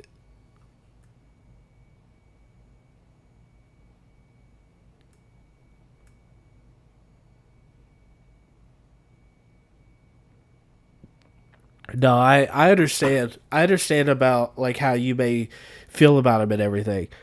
Um, I just, I mean that's his opinion though. Like as far as like he thinks that like, yeah, that it's like he's using harsh terminology here, but at the end of the day, I have to realize that he's just like giving his own experiences, or what he thinks about the Linux community. Really, doesn't mean that it's true. But he said coworkers and CEOs that could count. Well, yeah, coworkers could be friends too. So, like he's already biased. That was my point. It's so sad. This is not being supportive. This is being Scientology. This. Well, what do you think this video is, though? That's not being supportive. Like, now he's comparing. Now we're getting into religion, which I don't like talking about politics or religion on my channel. But like, if we're going down this rabbit hole of like now he's saying now he's comparing it to Scientology. It isn't, because think what you will, kid, but you have the option. This is no different than the time that you made the video where you're talking about Jeliosaurus and making fun of him and all that crap. where you're like, oh, well, you could just disable telemetry. Well, you know what? You could just leave the Linux community. You don't have to be in it. No one is forcing you to be there. And if they are forcing you, that's just a vocal minority. Why listen to the vocal minority? I swear, I don't understand. Then why he keeps making Linux videos when he wants none of it? Yeah. No, that's my point. Anyone who thinks that he's just this regular Linux YouTuber or user is wrong. Because this is he clearly has a bone to pick with Linux. Make no mistake in that. Politics is just the act of making a decision as a group. Yeah, but I still don't like really getting into... I mean, I know it's inevitable, but I don't like getting into politics all that much, but it is what it is. This is being fucking a dictator. If you have to force your people, your friends and family, to use Linux, or have to have a 30-minute video explaining you how to manipulate them into use it, that means Linux is dog shit. I don't know how to say it, because you should not have to do this. Linux should be so good that just that you sit with it on your fucking skinny lap and type command lines or do whatever the fuck you do, that everyone around you will flock around you and they're like, I want this. So, this is not the 90s anymore, right? A lot of Linux users don't even use the terminal. But even with that out of the way, it can stand on its own, and it does stand on its own. There's people that have come to my channel that were like, I want this setup that you have. So what they do is that they go and get my dot files, and they set it up the way that they want to. But I was the inspiration for that, because they saw what I was able to do, and they wanted it, and they got it. There's nothing cult about that. All that I did was come on stream and present my work, my creativity. This has nothing to do with what you perceive as being some sort of cult. And the fact that we're even still talking about it being a cult is mind-boggling to me. Let's see what else he says. By the way, I'm new to the Linux community. I started using Linux a few months ago as an old Windows Power user. I've had no issues with the Linux community so far. They're nice. Yeah, and like that's what I'm saying. Like, what he's talking about is a vocal minority. He's not talking about the majority. Although he's talking about the majority while he's not talking about the majority. AI Stop would do the same for him, or... Oh, okay. Gotcha. Maybe because I do my due diligence and research before asking stuff. Yeah. Yeah, that's a good point. Honey... Oh, wow. Okay, wow. Y'all are gonna kill my virgin ears. You see, I'm not sure how to say it, but he's attempting to argue on the wrong lines. Like, the real issue is attempting to overcome the changing away from Windows and indoctrination. We have gone past distro wars. They ended in 2023. No, I would argue there's still distro wars going on. They're just not as prevalent, maybe. Just like when you go to not a shop, but a restaurant, and you eat good food, you don't see the chef running around and giving free samples and yelling and screaming and forcing people into the fucking restaurant and closing the doors and give them an induction and fucking level speech in the beginning to brainwash them into eat at his restaurant. They will come by themselves. They hear from friends and family how great this is. They will come by themselves. That is what Linux should strive to be. Don't beat Windows. Don't beat fucking Mac OS. It's useless. The people that need and want Mac and Windows, you won't convince them. People that are happy with Mac and Windows, you won't convert them. Even if they have issues with Mac and Windows once in a while, you won't convert them. No matter how much you try and force their way into it, they have to convert themselves. I don't know about this whole converting business, but like people are going to come when they're ready. Some people may never be ready. But as I've stated before on this channel, not everyone is ready for Linux. Not everyone can use Linux. I don't think we'll ever get to a point where everyone can do that. People have different use case scenarios, and that's really all there is to it. One of the things that started Linux because of that. Okay, gotcha. Imagine calling 1939 lovers because they use Linux. Linux is not a religion, it's a choice. Well, you know, I often say that I don't get like political or religious, but like I think of Linux sometimes as like all of these different denominations, but I use it as like a example. I never use it as something that I would claim is a thing, but I use it to describe it like that because there's so many different ones to choose from. There's so many camps. Yeah, some people just look at their computer like they do a hammer. They don't care and will never think about getting a nice customized one. Yeah, exactly. They just care about getting the job done. They don't care about, like, does your hammer have, like, 3 different heads on it or whatever. I kind of agree with if a distro does things like Windows and Mac OS, they won't convert. No, there's no OS war going on. This is about quote-unquote toxic Linux users. We're reacting to a video from Kit about how he feels about the some Linux users. Let's continue. Because they will figure out that you're manipulating them. They will figure out that you're bullshitting them. They will figure out that you're forcing them into doing it. And now you become the bad person. It never fucking works. And I'm so sick and tired of watching YouTuber after YouTuber making videos like this. PewDiePie installed Linux. Oh my god, Linux, the desktop have won. They almost lost fucking 1% of the market share 2 weeks after he fucking announced that he's using Linux.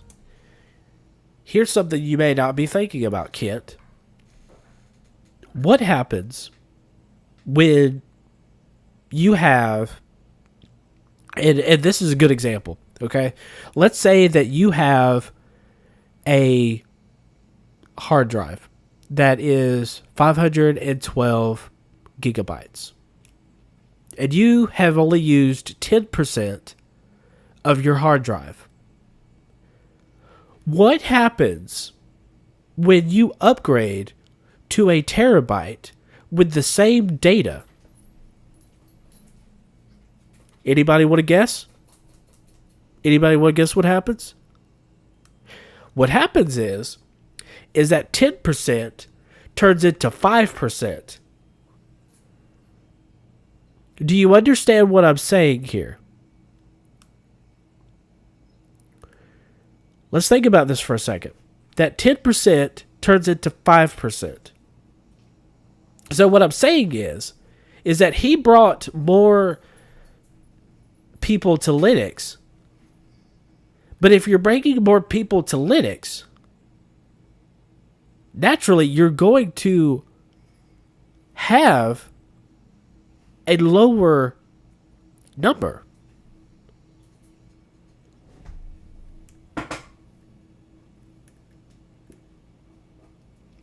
And we're just talking about, like, based on, you know, going back to the hard drive analogy. It is possible. Now, there could be an argument that would be made that, like, oh, you're wrong, Zipix, that's not how it works or whatever. Yeah, you could have a good argument. But, like, I don't see...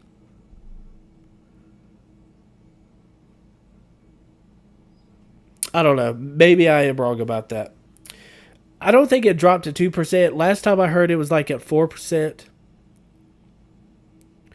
Let's see. A big market share of Windows users are people that work for businesses. Unless Linux magically gets Windows apps made by Microsoft, I don't think Linux will get above 20% market share. I mean, yeah, that's possible. We aren't allowed to react to Kent. Apparently, it's impolite and problematic. I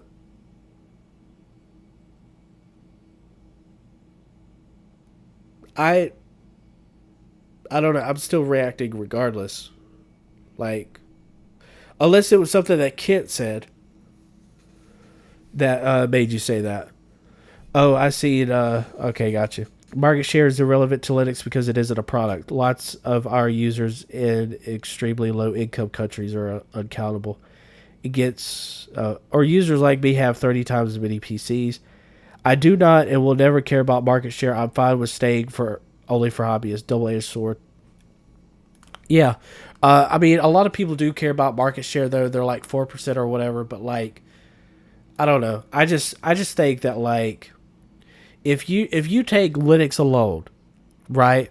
Let's say that you have like 200,000 members. I don't know how many members there are in Linux, but let's say you take 200,000 users and you increase that by 100,000.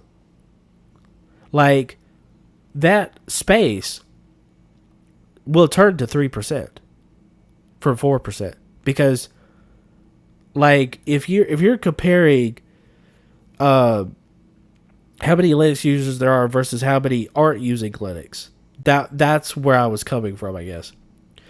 Windows is 70%, OS X is 10%, Unknown is 8%, Mac OS is 5%, Linux is 4%, Chrome OS is closer to 2%. Still 4%, but yeah. Did you know Visual Studio Code in Blender and Blender rendering is 2 times faster on Linux?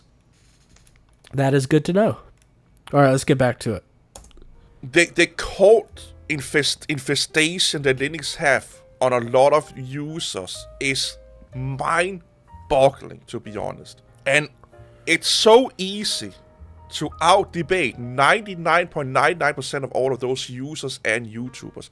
Because what they do is they take a fucking, imagine this is the gospel of Linux, and they read line for line. You can make a bingo card that you can fill out when you're talking with a Linux user. And you can see how many of the fucking party line sentences they are saying and get a bingo out of it. You can also do the same with Windows users. What's the point in saying that about bingo cards? You can literally do the same thing with Windows users. Oh, I can't play my games. There's a bingo for you. Oh, I can't use Adobe products. There's a bingo for you. I can't use the RGB lights on my gamepad. There's a bingo for you.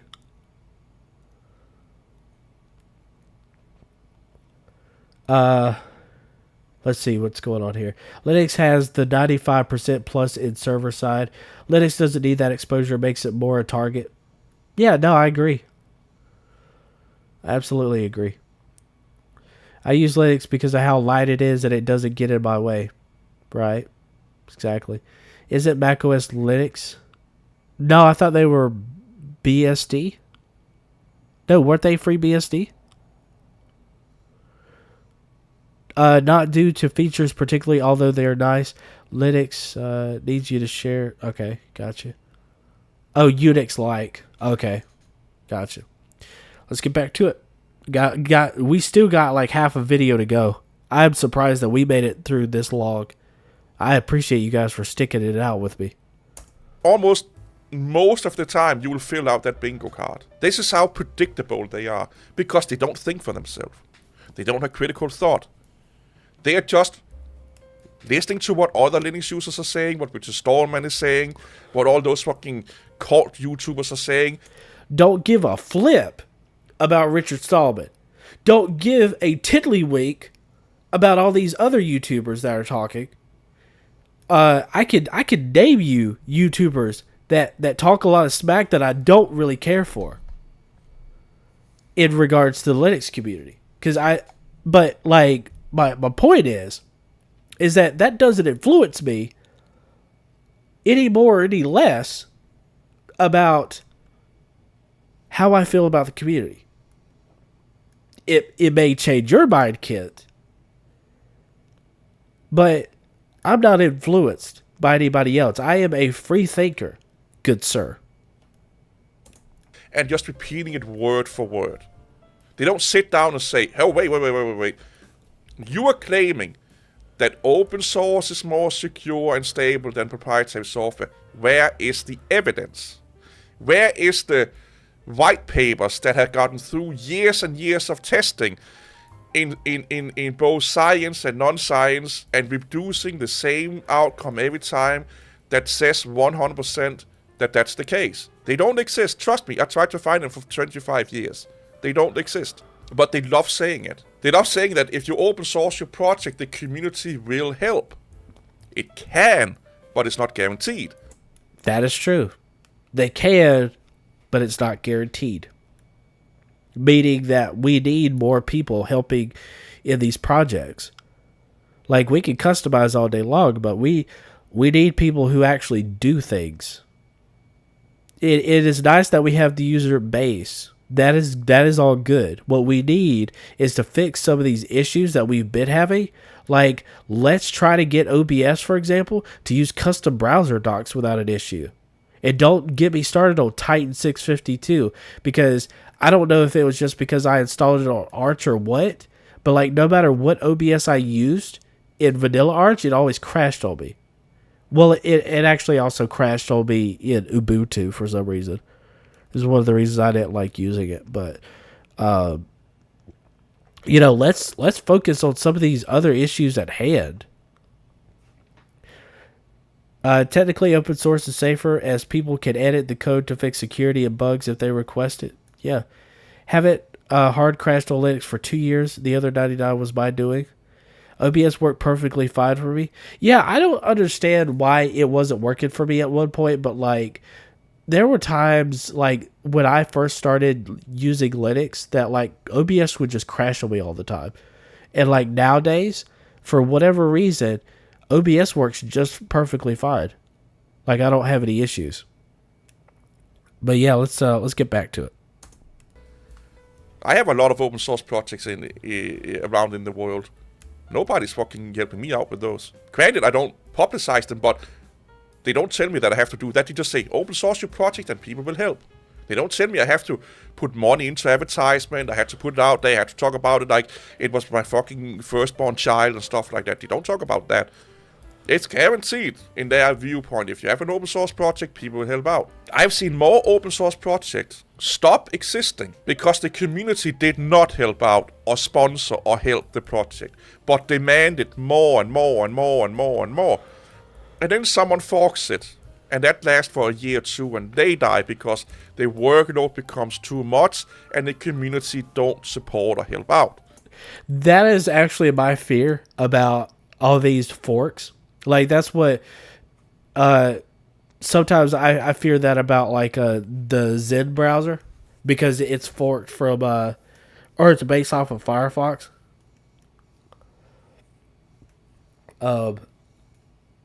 Yeah, I just think that, like, it would be like, we just need more people, like, working on the projects and stuff like that. Oh, yeah, well, that kind of sounds like a you problem, kid. Oh, don't even get me started. There's a video where, like, maybe we should go over this one day, but, like, there's this video where, like, he reacts to eBuzz Central, and, like, eBuzz Central slips up, and he says that, like, it must be a you problem, because I haven't had this problem. And then, like, Kit just gives him all kinds of flack for it, my dude. And, like, I don't quite understand it. But, no, I mean, I don't know. Let's get back to it, though. We still got a ways to go. Then someone else forks, and then 5 years down the line, you're running fork 25. that's basically the same fucking version of it, or a crappier version of Project Number 1. Because Project Number 1 is the best version, then Number 2 is a little bit the same, and then just the more people that get hands-on, they get more diluted with bad ideas, lack of direction and stuff, and then we come to like Fork Number 5, it's a fucking shit show. There are so many projects, distributions, I can't fucking even count it. I would be sitting here for like 2 years just naming names. At least in the proprietary software, if an idea is not good enough and it dies out, it's dead. You know, you may see someone try something of the same nature, but it's dead. As it should be. Natural fucking selection, bitches. You know, the brain rot. So stupid. Let's go back to PewDiePie again, okay? They have said for years. Let me go even further back. The year of the Linux desktop. If only big companies started to support Linux, everyone would move to Linux. Well, If everyone would support big companies, they would go to Linux. I think I might have somehow messed that up, but now we're about to get on this tangent about how if people would just support the big companies, then they would go to Linux and all that fun stuff. I mean, what do you think about Fortnite, though? Like, they're a pretty big company, or like Epic is, at least. Like, they don't plan on making Fortnite a thing at this point in time. They don't plan on ever, for the foreseeable future, making Fortnite accessible on Linux. That's just something that they don't want to do because of, like, kernel issues. But, yeah, no, let's continue. Nvidia, AMD, there's a lot of big companies that have supported Linux since 2010. Didn't happen. If only a company would invest a lot of money in desktop Linux, it will succeed. Ubuntu did that in 2004 or 5 when it came out. Now it's regarded as the Microsoft of Linuxes, and nobody should use it and stuff like that. So they're saying they want one thing and then they're shooting themselves in the foot and don't want to use it anyway. Here's the problem with that argument. I don't not recommend it because of Canonical. I don't recommend it because of all the bugs. That machine, every time I've ever installed Ubuntu at this point in time, it has froze on me. Like, it will run for about 10 minutes and then the whole system will just freeze on me. And like transferring files, no, don't even think about transferring files in Ubuntu. Like, there are so many bugs with Ubuntu that it's unreal. And I don't know, maybe it's a me problem. Maybe it's just a me problem. Okay? I'll admit that. But yeah, that's not the reason why I don't recommend it. The reason I don't recommend it is because of all the bugs. But like, there are other things. There are other reasons why you wouldn't want to use Ubuntu, and for a lot of people, that is like because of Canonical. But it did make Linux outcompete Windows or Mac OS. If only gaming comes to fucking Linux, it would take over the desktop market. We've talked about gaming quite extensively on this channel, or at least I think that we have. Gaming has already come a long way. As far as the games that I want to play, I can play a majority of them on Linux. And if I can't do it through Steam, I could do it through GeForce Now if I absolutely had to. So I don't have a problem, personally, doing gaming. It is possible to do gaming. There are some games that you may not ever be able to play. I'm just saying that I haven't come across any that I haven't been able to play. Because everything that I've wanted to play, I've been able to come across. So, yeah, Steam as a big company made people switch to Linux. Use Linux Mint. Yeah, I agree about using Linux Mint. Without Steam Deck, there would be no Steam Proton. Valve has been doing great things in Linux development and improving market share these past years. They deserve a ton of credit. Yeah, Like they've made great strides in being able to run your games on Linux and stuff like that, which is great. At least I think it is. I'm still waiting for that to happen with Valve supporting Linux as well as they do. It almost had no impact whatsoever on Linux user bases at all. If only we got support for a really prominent, well-known figure in the, let's say, the normie world. PewDiePie comes out and say he's installing Linux and he thinks you should give it a try also. And he even explained that it may not be for everyone and there's some problems and stuff like that. Then we have developers, we have YouTubers. We don't want those lefties. The one day he's a lefty, the other day he's a righty, and the third day he's a centrist. He's a fucking Swedish person. He's none of those things. But okay, now you're getting into politics, and I don't really care too much about politics. But like, I understand what you're saying, but it's just, to me, it's kind of a there's no real point to it in my eyes.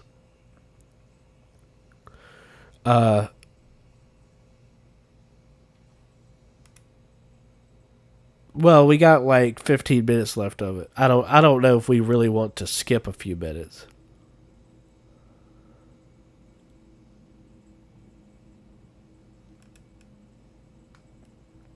But let's continue a little bit more. they want the support from a big fucking prominent person that can drive a lot of traffic into Linux. But then you don't want him because he's not ticking all the fucking right boxes in their minds. How fucking stupid can you be? That's the craziness of people we are dealing with here, boys and girls. They want someone to promote them. 5+ million views in 2 fucking weeks. And then there are videos out there.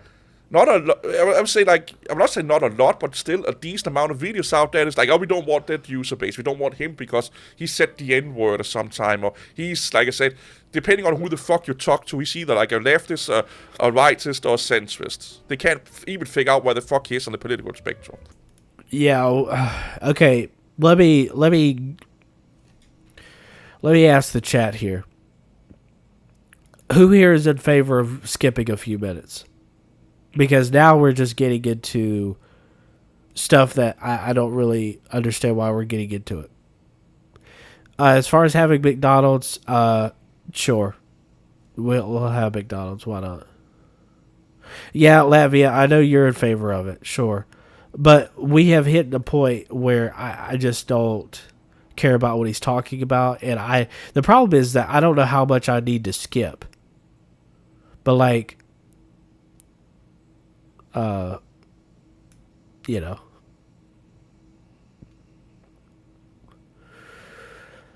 I'll give everyone a moment. It's all right, but I don't think that he talks political. Well, he's talking about leftist and rightist type of agendas and stuff like that, and I don't. All right. Tell you what, this video is already long enough. I don't know. What do you think?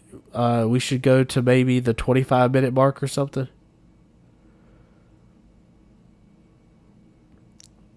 Or, because he talks a long time about source code, we could just skip to the Holy Grail, which that skips like 6 minutes of it.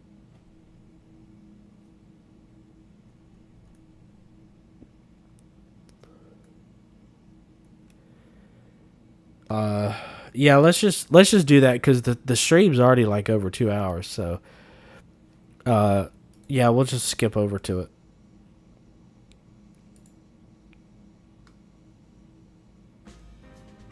They think they are free. They think they have found the Holy Grail. They think that they are the future. They think they have seen, the light, while they are being controlled by Big Brother. In this case, which is Stallman and his acolytes, basically. Dude, if we were all controlled by Richard Stallman, do you really think that we would be running stuff like CachyOS or NixOS or Arch or any of these other ones? Do you really think that we would be running? No. If we were controlled by Richard Stallman, we would be running those janky-looking distros that, like, don't come with barely anything.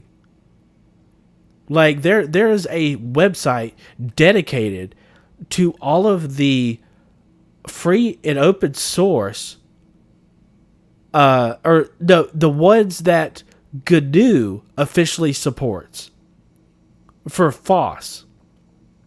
There's a website dedicated to that. And a majority of the distros that we run these days aren't even on that list. So no, we are not controlled by Daddy Richard. Richard Stallman is the one that found GNU/Linux. We could have had GNU/Herd, but what he did was that he made GNU out of Linux. Or no, he used Linux as the kernel and used his product, which was like GNU, which is GNU, which is GNU is not Unix. That's what it stands for. Yeah, by Stallman, we'd be on Slackware. Yeah, exactly. You'd be on something simple. Like, that means you can't install OBS, you can't install, like, proprietary software, you can't install nothing. Nothing that's good can be installed. No thank you. Yes, Linus did found Linux. Yes. But that's the kernel. We're talking about what Richard Stallman found. What Richard Stallman found was GNU. And from that, he called it GNU/Linux. And that's where the argument comes from when they say that you should call it GNU/Linux instead of just calling it Linux, because Linux is just the kernel. That's the argument there. Basically. And another thing they don't fucking talk about is Linux would not exist without Microsoft, Oracle, IBM. Name any fucking multi-million-billion-dollar company. Those are the ones that are paying for all the free fucking shit you are getting. Or some random fucking millionaire that's sponsoring a open source project because you don't want to do it. You don't want to sit and translate a project's manual or instructions into your local language. You just want to consume. You want to use. You don't want to spend money. I will bet my hairy fucking back and ass that 99% of the people watching this right now being massively angry at me have done this much for Linux, open source, FOSS, call it what you will. I am happy to say that I do not follow that camp. I feel like I have contributed more than enough of my time and my efforts and my creativity into Linux. I have invested all kinds of time in nothing but Linux and Linux content and just being able to provide different things for people. Like whether it be artwork, whether it be the royalty-free music, or whether it be my dot files. Like, I have contributed in some way or another. If not that way, I have contributed financially. So, no, I don't consider myself in that camp. Why he thinks that everybody needs to be a dev or not just a consumer? No, like, he just... I don't know. He's at a point where, like, he just doesn't... I don't know. Sometimes I get him, sometimes I don't. It's whatever. But no, that's not everybody. They have never not subscribed. They have never ever reviewed a fucking code.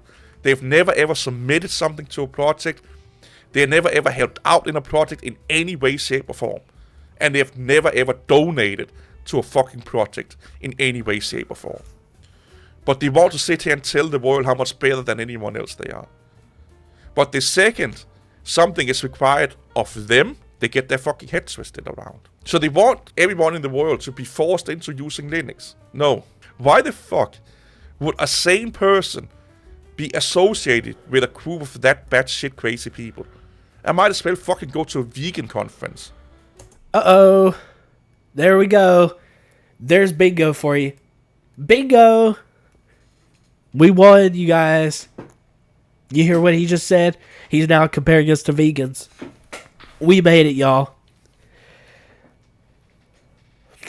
Let's see. I don't feel bad using anything from these giant multi-billion-dollar corporations because they are the ones who exploit everyone and everything, not the other way around.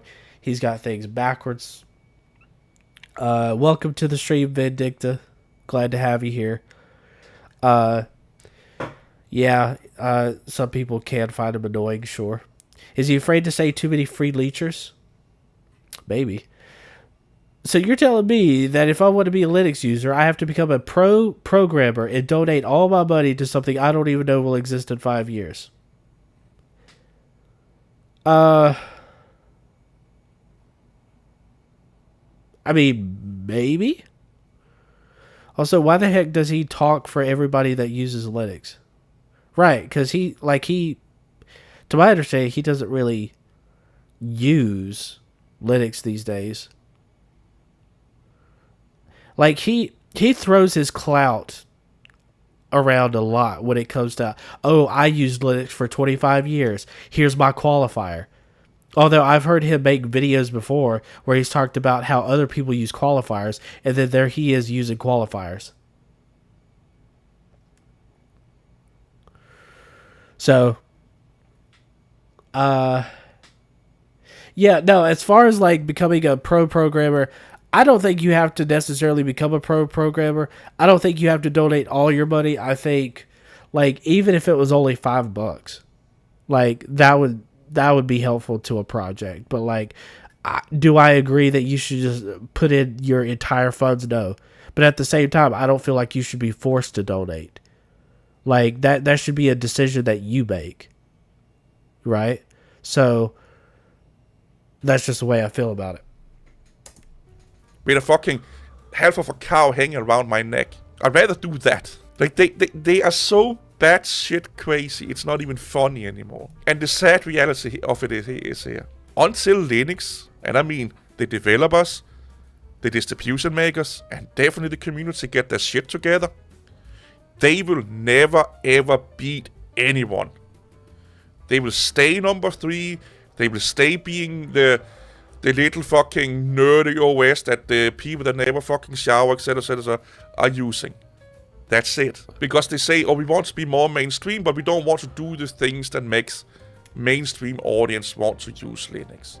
So again, they want everyone to use Linux, but on their term, in their way, because for some reason, they think they know what's better for you, me, and the world. Does that sound like someone you have heard about? I can say, like, this man, you know, the man with the cross on his head when he got caught. Okay, yeah, I know the guy you're talking about. Okay, but here's what I have in response to what you were just saying. Like, no, I have felt that way in my own community, where there's been people that have tried to force what they feel like they should have me talk about, and like, oh yeah, you shouldn't like talk about this product in this way or that way or whatever. Like, especially in some of my reviews of like distributions and stuff like that, they're like, oh well, you should do it this way or you should do it that way, and I'm just like, I mean, cool, but like at the end of the day, it's still my content. I'm going to do whatever it is I want to do. You can disagree, that's fine. Let it be civil though, right? Let it be civil, but you can disagree with me. Let's see. Kit uses Zen browser. Oh boy. Well, I guess we'll have to go back to Firefox. Let's go. Let's go back to Firefox. An open source project that forked Firefox, LOL. Yeah, man, I use the browser. I love it. Cult leaders, dictators, fascists, you name it. So what you're saying, hold on. So what you're saying is that Daddy Richard, okay, we're going to call him Daddy Richard, okay? So Daddy Richard is the cult leader, right? So basically, Daddy Richard tells me what to do with my system. I don't think so, dog. I don't think so. Oh, in his latest video? Oh. Yeah, I have no idea what he's talking about at this point, honestly. But let's we got 4 minutes. Bro, we got 4 minutes, all right? They all say the same shit. They all say the same shit over and over again to brainwash their followers into believing it. Linux YouTubers do it. Linux Advocate do it. It's like, again, like I said, you can make a bingo card out of it. What? How are we brainwashing? What is this? What is this brainwashing crap that you keep putting on us? I don't like who here just like goes up to a normal Windows user. It goes, "Oh yeah, you gotta use Linux. That's the only thing you could use."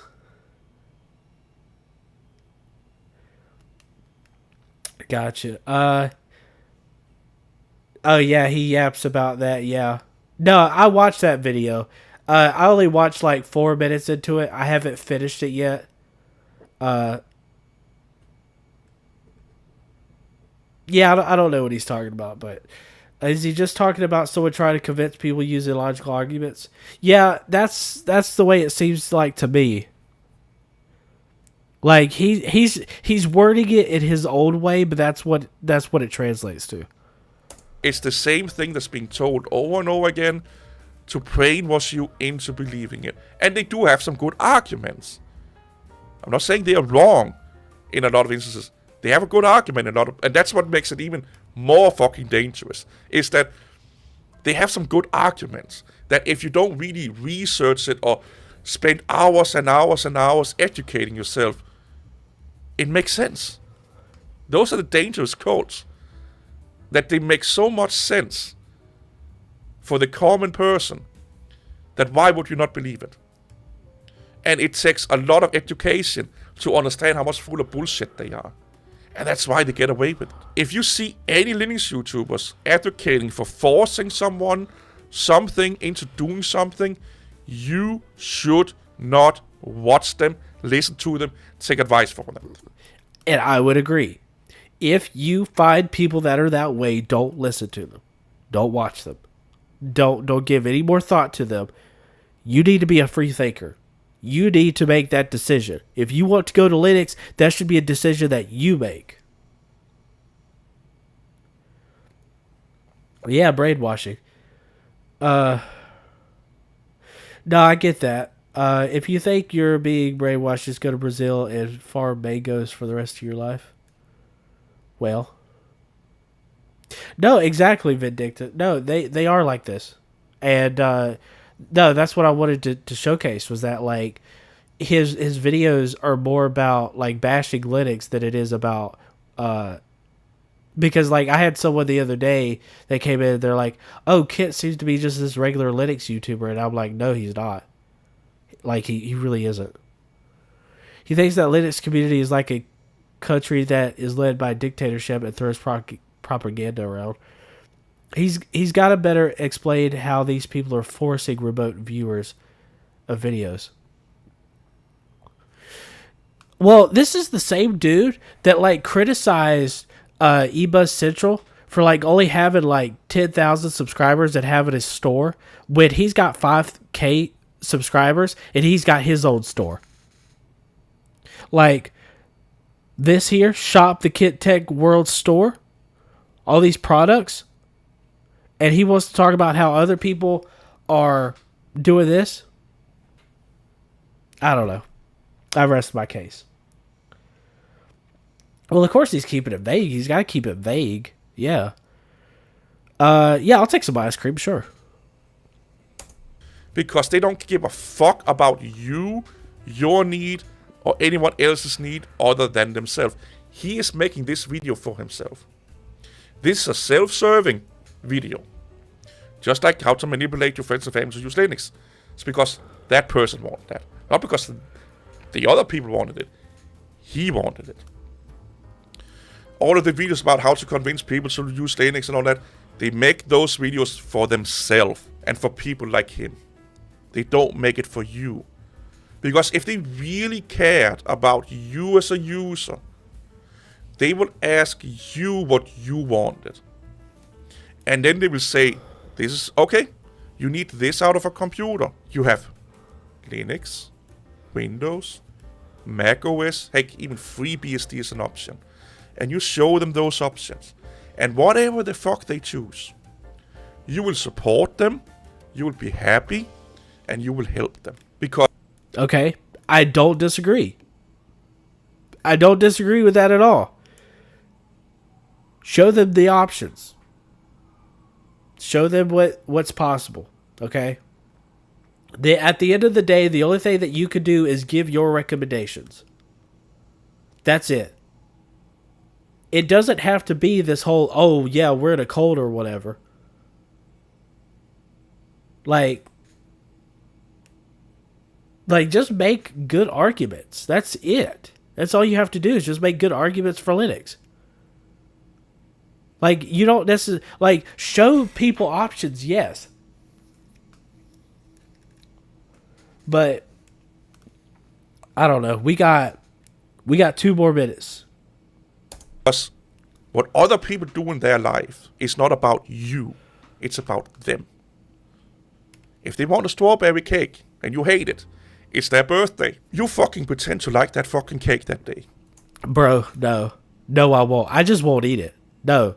Forget that white noise. Like, no. If I don't like something, I'm not going to eat it just for the sake of somebody else.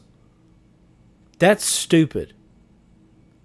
If I don't like something, I'm just not going to eat it.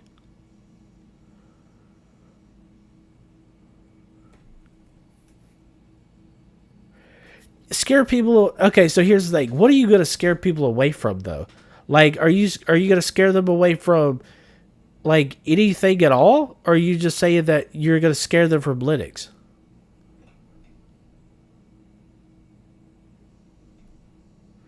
It's like going to a restaurant with a massive menu. Yeah.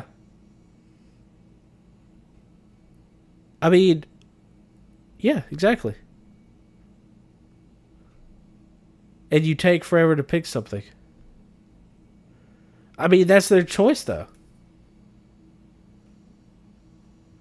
That is still, at the end of the day, that's still their choice. Like, if they, that's like going to a buffet. You could choose between all these different distributions. That's freedom.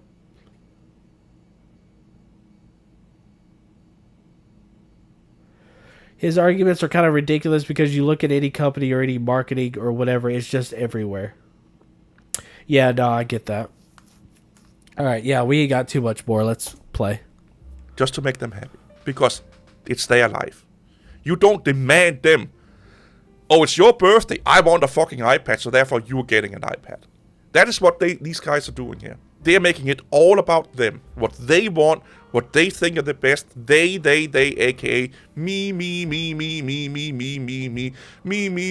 I. That's basically what 99% of Linux YouTubers is about. What they think everyone else should be doing. What they think is the best for everyone else. What they think is the best thing for society, blah, blah, blah, blah. Again, we're going all to these kind of people's brainwave of thinking. I am the narcissistic, all-knowing being that knows what's best for everyone. That's what you get. I'm out of here. See you all later. Bye-bye. All right, you guys, we made it. We made it through the video. The last minute was just a bunch of nothing. We probably could have went without it, but, we got through a majority of it. That was crazy, because I didn't think we was gonna talk about it as much as we did, but this has been a pretty good conversation. I or at least I think it has.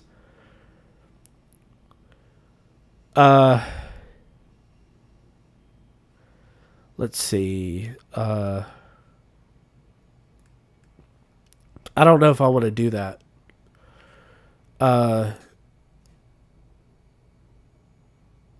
I mean, that's we did spend a lot of time, and we're way beyond what I would normally stream anyway. So let me think on it. Let me see. blame politics and those who get to decide however it organizes at a fundamental level.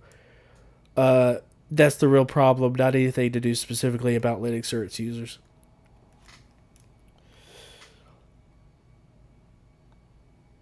Yeah, I mean, it is. Yeah, it's a gray area, I'll give you that.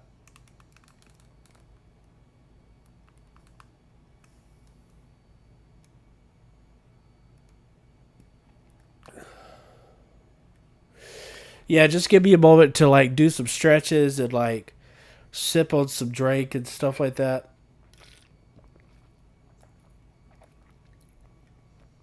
Because I've been talking a lot.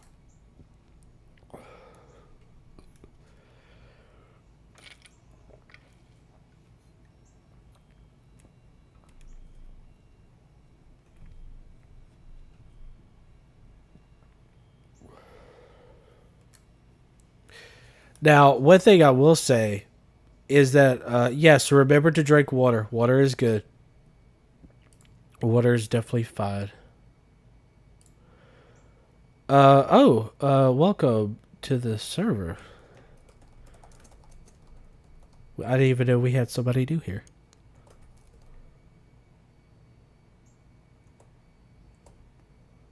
Cool.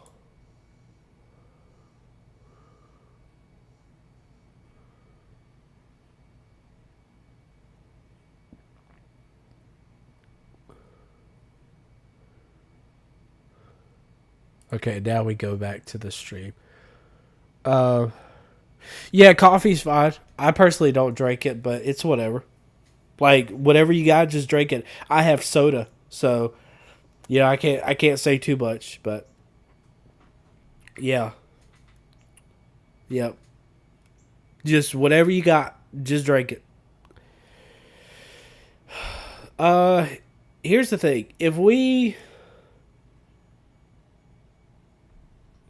I'm just trying to figure out. I have 3 liter water bottle near me. That's quite excessive, my dude, but that's good. That's very good. You drinking your water, you're getting all that in there. That's good. So we have a couple of options. I have another video pulled up, uh, but it sounds like you guys may want to cover his newest video.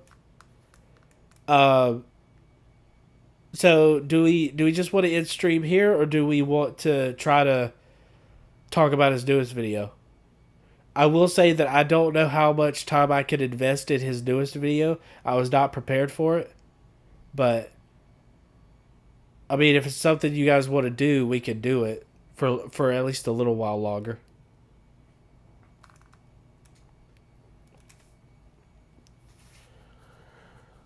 Yeah, gotta stretch them hamstrings. Gotta stretch that back. Gotta arch that back. Gotta touch your toes. And then you gotta touch your head and shoulders. And then your knees, and then your toes again.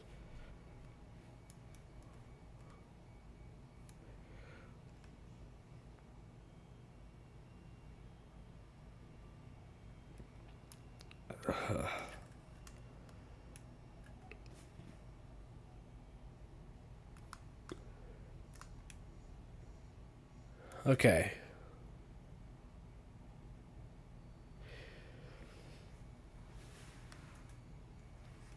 Actually, this is what we're gonna do. Since I'm not getting too many answers,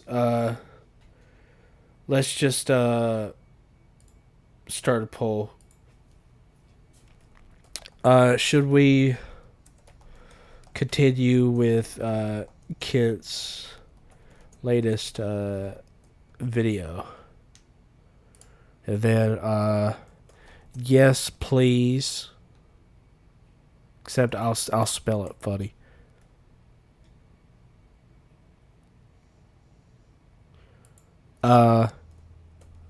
No, you need rest.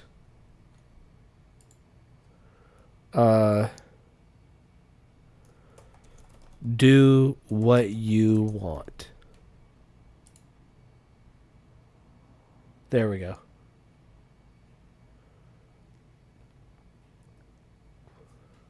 We'll start that, see how it goes.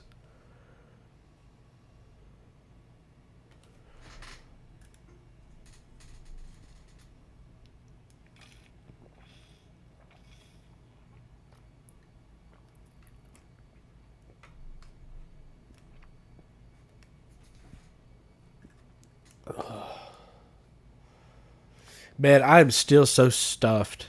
Like my nose is like really like I went to the doctor the other day. I was negative for everything. They said that it was just a cold, but like I still don't sound like I can really do much of anything as far as work is concerned. Like I've had to call out work. Yeah, I do need to rest, but here's the thing. The reason why I stream still, even though I'm sick, is because I enjoy streaming. I enjoy talking with you guys and having conversations, and I get bored very easily. So, like, even if I am sick, I still want to provide some sort of content to you guys. But, let's look at the results. All right. So here's the thing. We are nearing the 3 hour mark anyway. So what we're gonna do is we'll end the poll here. We are going to end the stream for today. If you guys want me to react to more of Kent's content, please let me know before you leave, so that way I have an idea of what to cover tomorrow. If you want me to cover somebody else, also let me know. We could discuss it and go from there. But I do plan on doing another reaction to somebody tomorrow. I just don't know who it is yet. But yeah, if you liked the stream, make sure to give it a thumbs up. If you really enjoy my content, consider subscribing today, because that helps out me as well as the channel. If you would like, you could go to and join the Discord server, or you could join the Matrix room, and you get in contact with me there. You could give me ideas for reaction videos. You can also post your risings and post your projects that you're working on,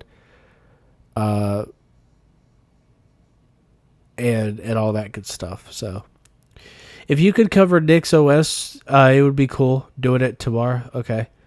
Well, yeah. Okay, so why don't we do that then? Why don't we just cover Nick's OS, and then maybe Friday we'll do another reaction. How does that sound?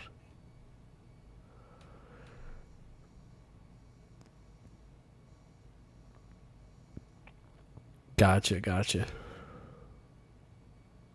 Yeah, we'll cover Nick's OS tomorrow. Then Friday we'll do a reaction, and I'll figure out what to do in the meantime. It probably won't be Kent. We'll probably find somebody else, someone who is more into, like that actually that likes Linux, I guess. But yeah, with all that being said, I want to thank you guys for joining. It's been great, but I'm out. And I'll see you guys in the next one.